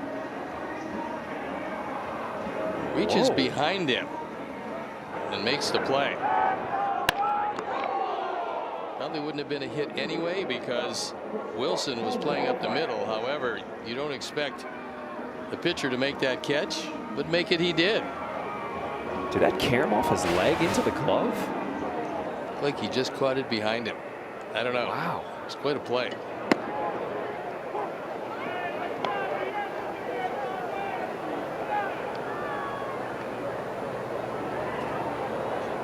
Brooks Baldwin's 0 for 2.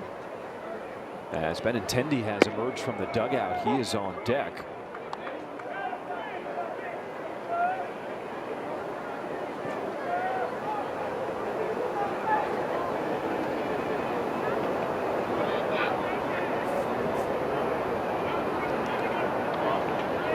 Oh, 2.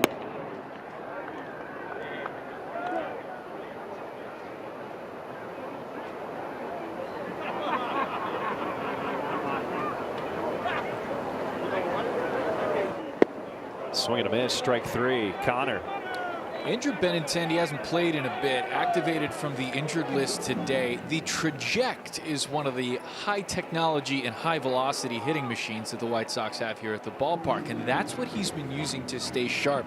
It's interesting, guys, as advanced as that is, one of the things it can help players do is return without rehab assignments at AAA, because if they're lightly injured, you get to face major league pitching essentially all the way up until you make it back with a big club. So what Traject is, it's a big screen in the hitting cage, and you can simulate a big league pitcher. His motion, everything, it comes out of the same arm slot. Whoa, watch out, Mydroth in the on-deck circle. So Benintendi was telling me, he said, the other day against Garrett Crochet, even though he wasn't in the game, he was facing Garrett Crochet because he was in there on the Traject machine taking BP after BP. He said he had 10 at-bats. And that's how he's been able to stay sharp, unfortunately grounding out to end this 7th inning here. White Sox finding themselves down 5-0.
He will play left. Some other defensive changes. Baldwin goes to second, and Mydroth moves over, and he will play short.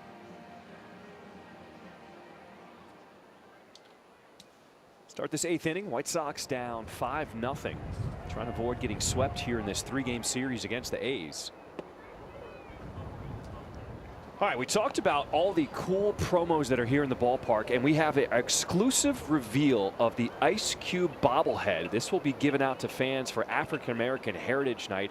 It is coming up at the end of August against the Yankees. Take another look. This thing looks good, Steve. I think we're making outstanding bobbleheads. This one's a nice one. This is really good. Ice Cube, of course, made the hat look cool for the White Sox during that rebrand in the early 90s.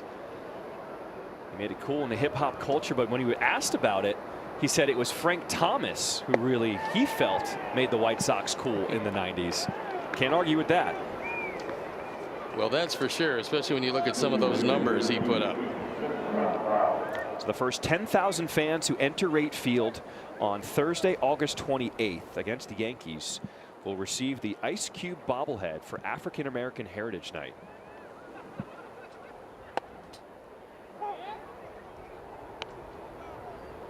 Shout out to the marketing department here at the White Sox, bringing the heat. There are some really cool promos and bobbleheads this year.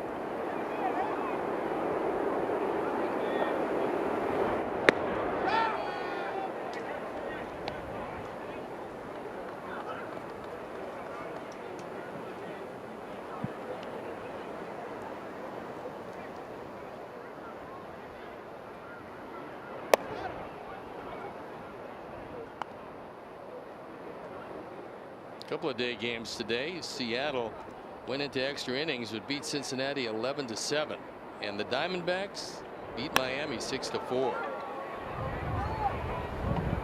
Robert Jr. coming in. Seth Brown is retired. 2 away here in the 8th. Sox fans, speeding through a work zone is a swing and a miss. When you see orange, slow down and keep your eyes on the road. Mind the signs, avoid the fines. It's not a game. Steve, that NL West has got to be the toughest division in baseball right now. Well, there's no doubt that the one surprise team is the Giants. Everybody knew that the Dodgers were going to be great. San Diego was going to be really good. But the Giants sitting there in 2nd place with the Dodgers in 3rd place, just barely. And the Padres at 15-4, winners of 8 of their last 10, leading the division. And by the way, the Diamondbacks, they're just 12-7. They're coming to Chicago, by the way, to play on the north side. Chopper up the middle, and it gets through into center field.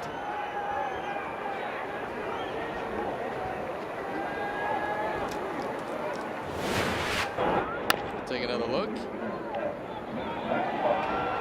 And this one split the defenders perfectly. It looked like Chase thought Baldwin was going to make the play. He abandoned the pursuit, and Brooks could not make the catch.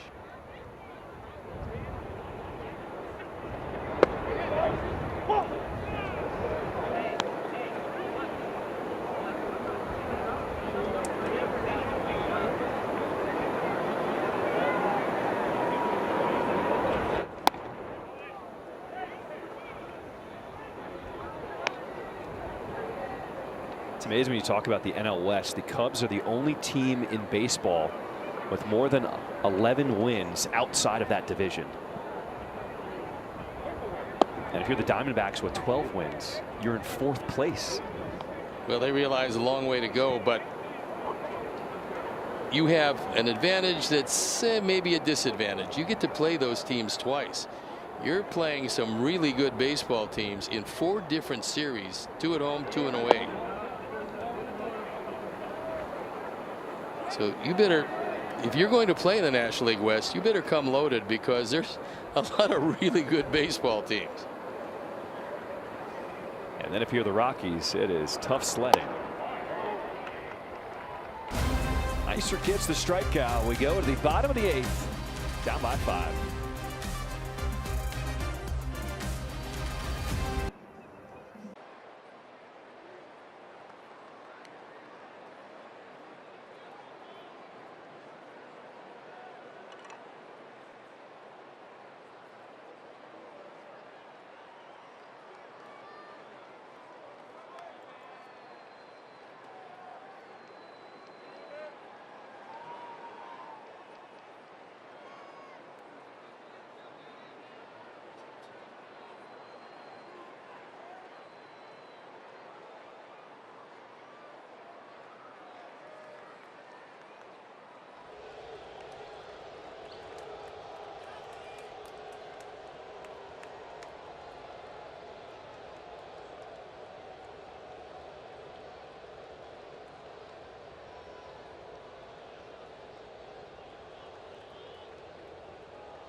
This month's winner and 9 guests will receive VIP access to the Ultimate Tailgate presented by Modelo. You get VIP parking and tickets to Friday, June 6th game against the Royals.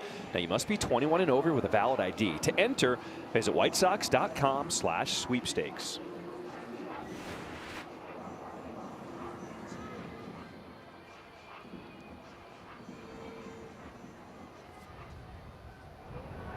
Top of the order for the White Sox here in this 8th inning. Chase Mydrop is 0 for 2 with a walk.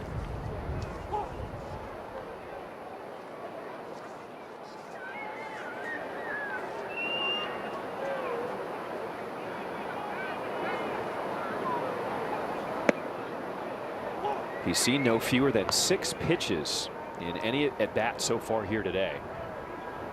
He's going to make the pitcher work when he's at the plate.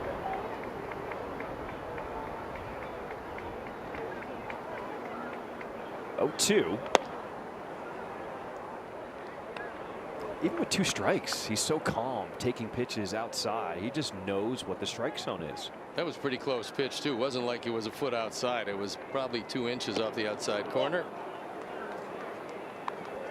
For a preview of what's coming up on White Sox Postgame Live presented by Yingling, let's check in with our guys. Chuck Ozzie, what's up? Well, Ozzie, the A's have 3 home runs. The White Sox have 3 hits. The offense has not gotten anything going in this 3-game series. Not really bad, but you know the bullpen's throwing the ball very well for Oakland A's. Oakland, whatever they're coming from. They're the A's. Yeah, whatever they're coming from. But the 3 home runs is amazing because the wind blowing so hard in, the ball still going out the ballpark. They got a pretty good hitting ball club. All right. Maybe there's a rally in this offense. Hopefully there is. We'll see on the postgame show. All right. Appreciate that, guys.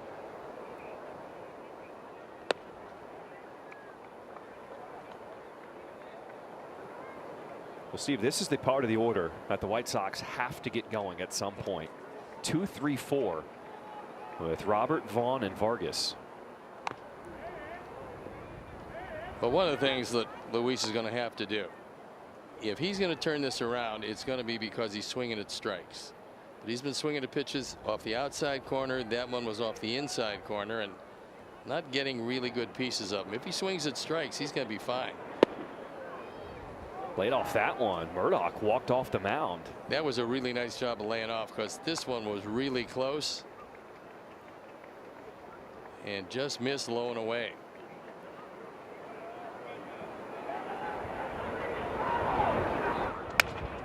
Shatters his bat. But Muncy cannot make the play at second, and Robert Jr. is safe.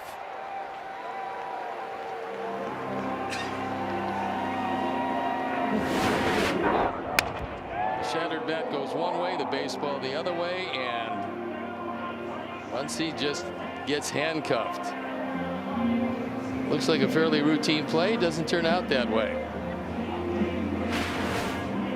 Something the guys in the dugout will notice that even though Robert Jr. is in a slump, still running hard down the line at first. You don't get that many opportunities where you have to hustle in this game, and it just looks better team-wise when you do.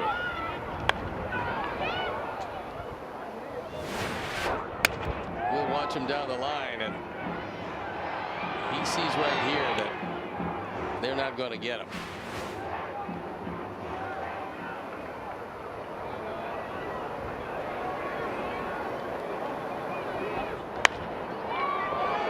Ball on a flare in foul territory. And Soderstrom will squeeze it for out number 2. Time now for the upcoming schedule presented by Toyota. And it's off to Boston for a 4-game series called a wraparound series because we play there on Monday before heading to Minneapolis to see the Twins. And then these same A's who have been so difficult in this series, we see them in Sacramento. We will take a visit to Sutter Health Park for the first time, where the A's are expected to play in Sacramento for the next 3 seasons. The goal is to have the new stadium in Las Vegas built in 2028.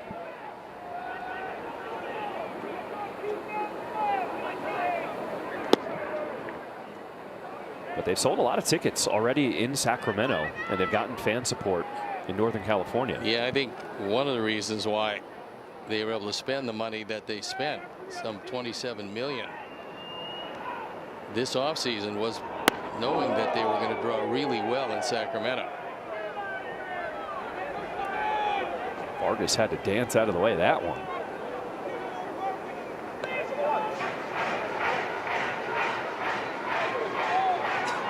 You see the Vegas patch on the left arm and a patch on the right arm with a nod to Sacramento.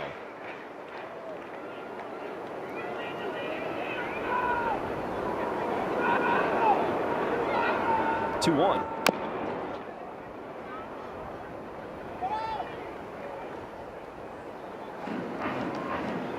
They simply want to be referred to as the Athletics or the A's this season. No specific location.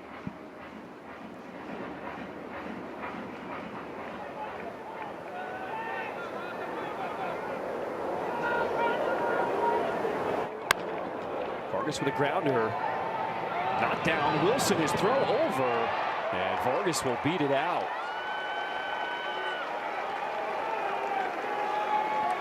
Fourth hit of the game and a good effort by Wilson. And not much of a chance at first base. Keeping in the infield, though, kept Robert at second base.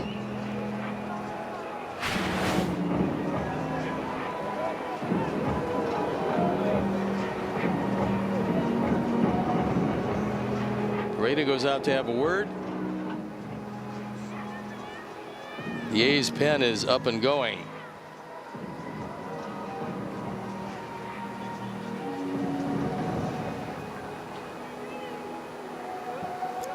White Sox won't have many more chances here, needing to capitalize here in this 8th inning.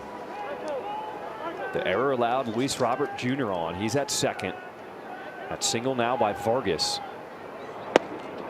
And the cutter in there, strike one to Lenyn Sosa. 2 for 3 today, singled in the second and in his last at bat in the 6th.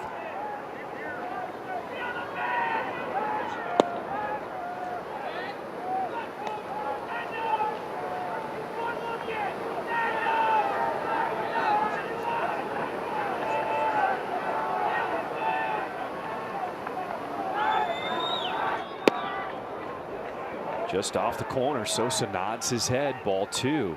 That might have been a break because that looked like it had a little piece of the plate. Well, the most games in Major League Baseball scoring 0 or 1 runs. Unfortunately, the White Sox are near the top of that list. Well, let's put an end to that right here.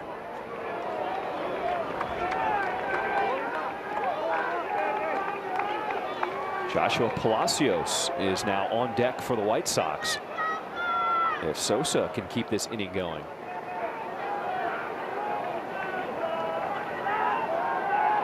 (3-1) and ball 4. Bases are loaded. And Palacios will step to the plate.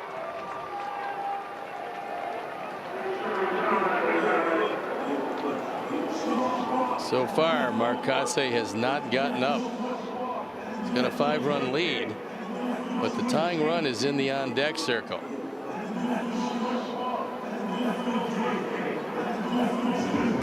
Got a righty and a lefty.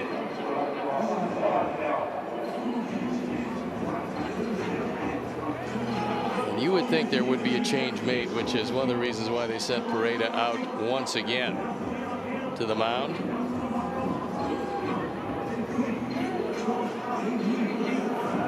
And now, with enough time killed and the bullpen up and ready to go, here comes Marcotte.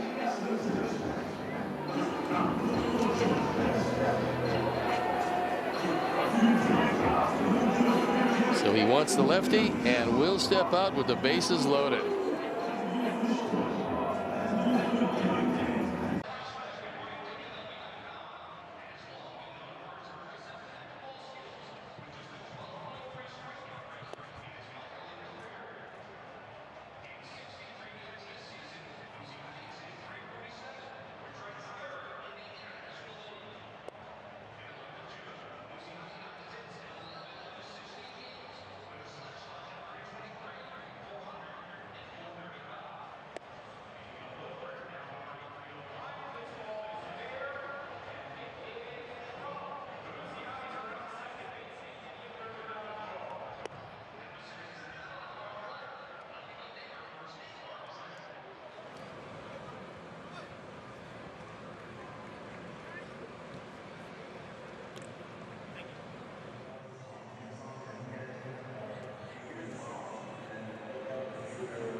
up on what you've missed so far.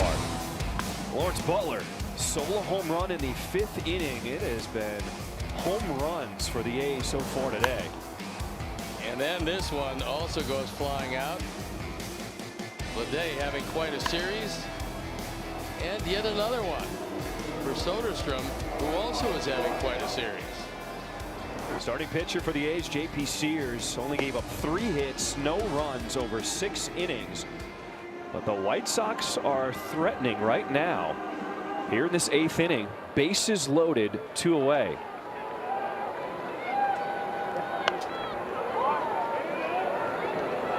McFarland, who we saw in this series, we're taking another look.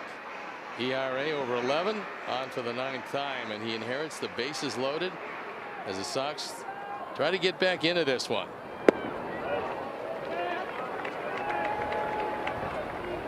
McFarland threw a 1/3 of an inning in the game yesterday in relief of Beto. Palacios pops it up. Muncy at second, and the White Sox leave the bases loaded. We go to the 9th, down 5.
Cam, and there's 3 home runs in the ball game, and they look like they landed just about all in the same spot. The A's have got some power. They've showed it to the Sox in this series. Butler, Bleday, and the ever-present Soderstrom with his 9th, and Butler's the farthest.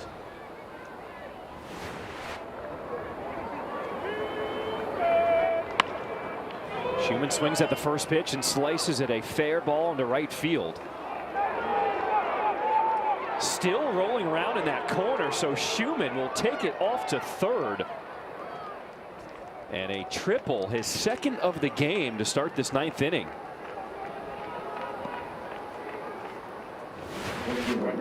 We'll take another look at it as this one sliced inside the bag. So Schumann had a triple, that coming in the 2nd inning. And now he's off to the races when he sees this one get away.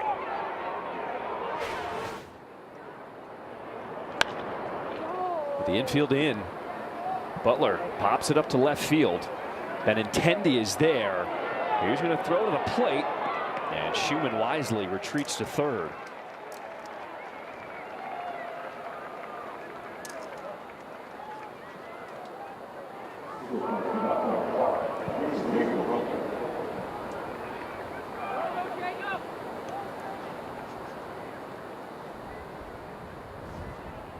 Bryce Wilson on for the 8th time, a fine ERA of 1.80.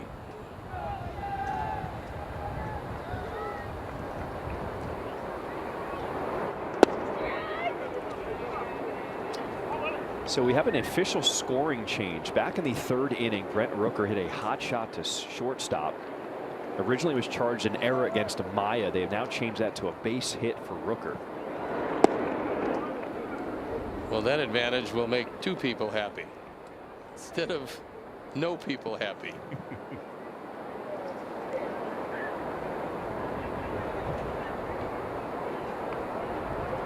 Runner on third, the 2-0 pitch is in there from Wilson, strike 1.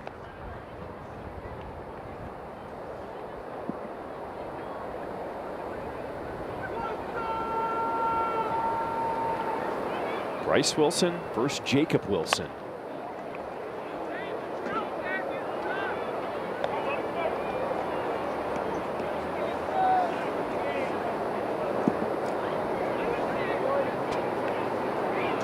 Wilson at the plate entered the season as the #1 prospect in the A's farm system. Number 31 overall in baseball. Slashes that one down the right field line, and it is a fair ball again into that right field corner. Schumann scores easily off the RBI double from Wilson, and the A's now lead it 6-0. Sox fans, start planning your group outing to the ballpark. We offer party areas of all sizes, ideal for any group, including the fan deck, or host a pregame patio party. Tailor your game day with the perfect spot for you and your guests. For more information, visit whitesox.com/party areas or call 312-674-1000. The A's have done a good job of going to the opposite field, especially their right-hand hitters. And the guy who started this inning, Max Schumann, is the first A's player with 2 triples in a game since 2019. Not an easy thing to do. Especially this is not a great triples park.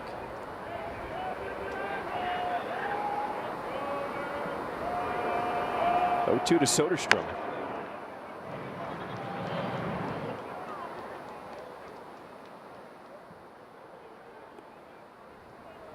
Eight extra base hits for the A's in this ball game today.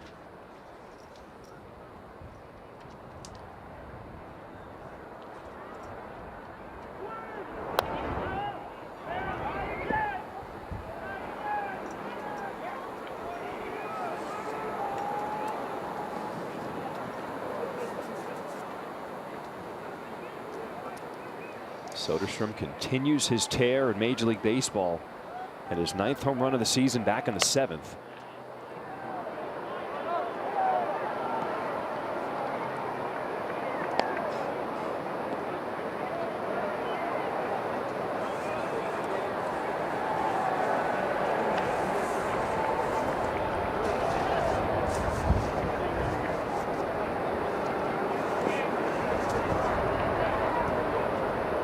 Oh, 2 on a line.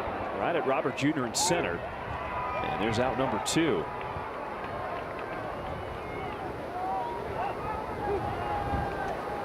So we talked about the 2 guys happy about that change from an error to a hit. Here's one guy who's happy about it. Brent Rooker now has 2 hits today. Well, he's probably not going to hit for a very high average, but he is going to drive in a lot of runs and hit the ball out of the park a lot. They've got some left-handed pop in this lineup, and Rooker gives them the right-handed banger that they really needed, which is why they extended themselves and giving him a long-term deal, a 5-year contract. He was another guy who kind of came out of nowhere. 2023 had that all-star campaign in his first season with the A's. Sometimes it's just a change of scenery. Ooh. That's not great. Welcome to the big leagues, as they say. You don't want to be welcomed that way. Well, you'll be remembering your first game for a while. Pickoff play to second is thrown into center field. And Wilson will scoot over to third. First White Sox error of the day.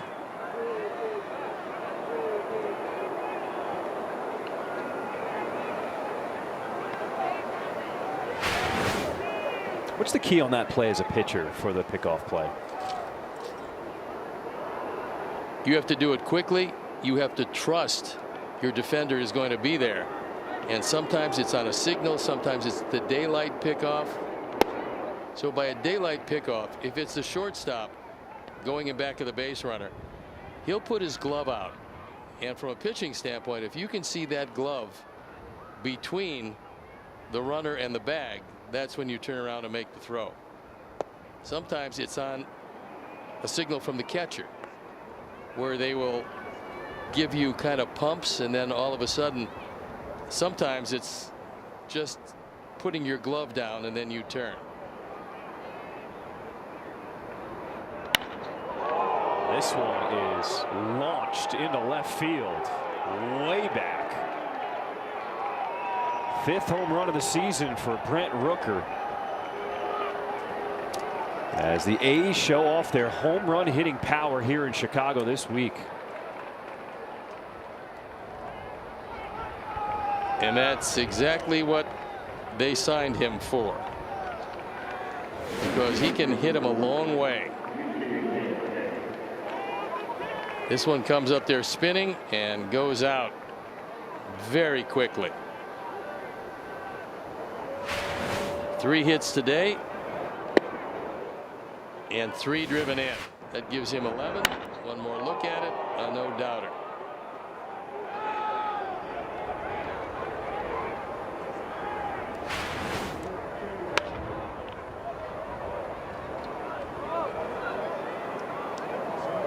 Fourth home run today by the A's, who last season scored 49% of their runs with the home run.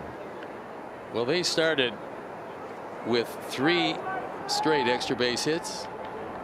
They're going to end it with 3 straight extra base hits.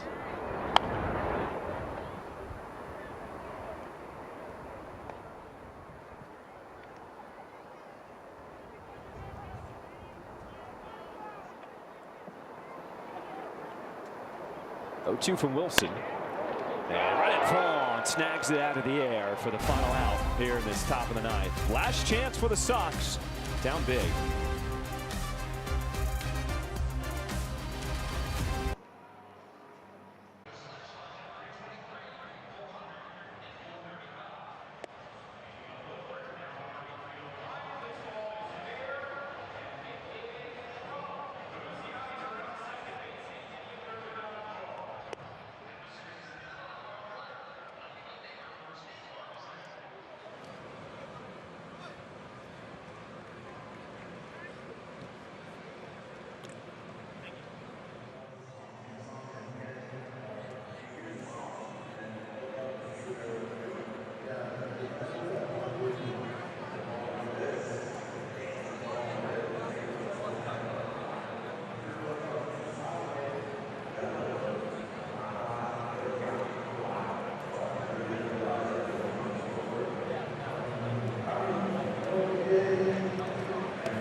By the Athletics, and it's an 8-0 lead as we move here into the bottom of the 9th. See, let's go back to that pickoff play in the top half of the inning. And we'll show you how it's done.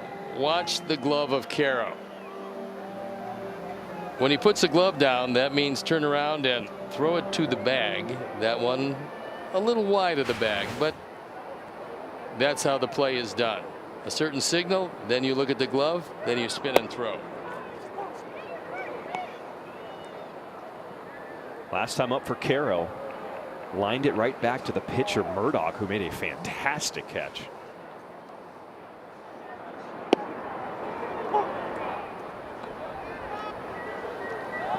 New pitcher in the ball game is Jason Alexander, on for just the 3rd time.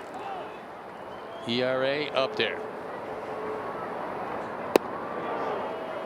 And he strikes out on that changeup to start this bottom of the 9th. Hey kids, join the White Sox Kids Club presented by Physicians Immediate Care and get access to fun perks when you attend a game. You can receive an official Kids Club ID badge, a welcome kit full of White Sox goodies, and the opportunity to redeem a new giveaway at the ballpark each month. Register today at whitesox.com/Kids Club.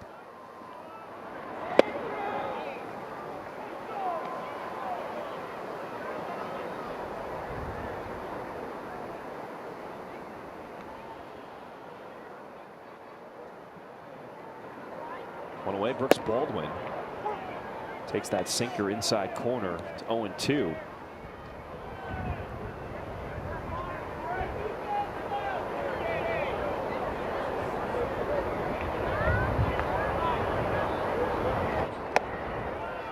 And 2 strikeouts for Alexander. And the last out for the White Sox here to end this 3-game series. Well, the A's did show the Sox a couple things in this series. Number one, they've got some pretty nice young ball players, but also if you can hit home runs, you're never out of a game. And if you can hit home runs, you can fight your way back into games, and the A's can hit home runs.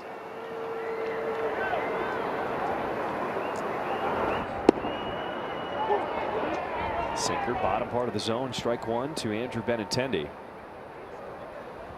And we are officially on immaculate inning watch.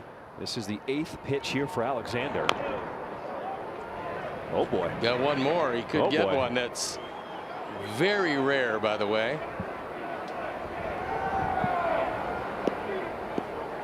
Eight pitches, 8 strikes.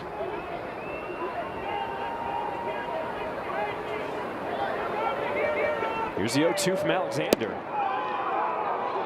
That was strike 3. Didn't get the call. No, wow. That one had the whole plate. That would have been the immaculate inning. And no called 3rd. Benintendi lifts it in the air to left center field.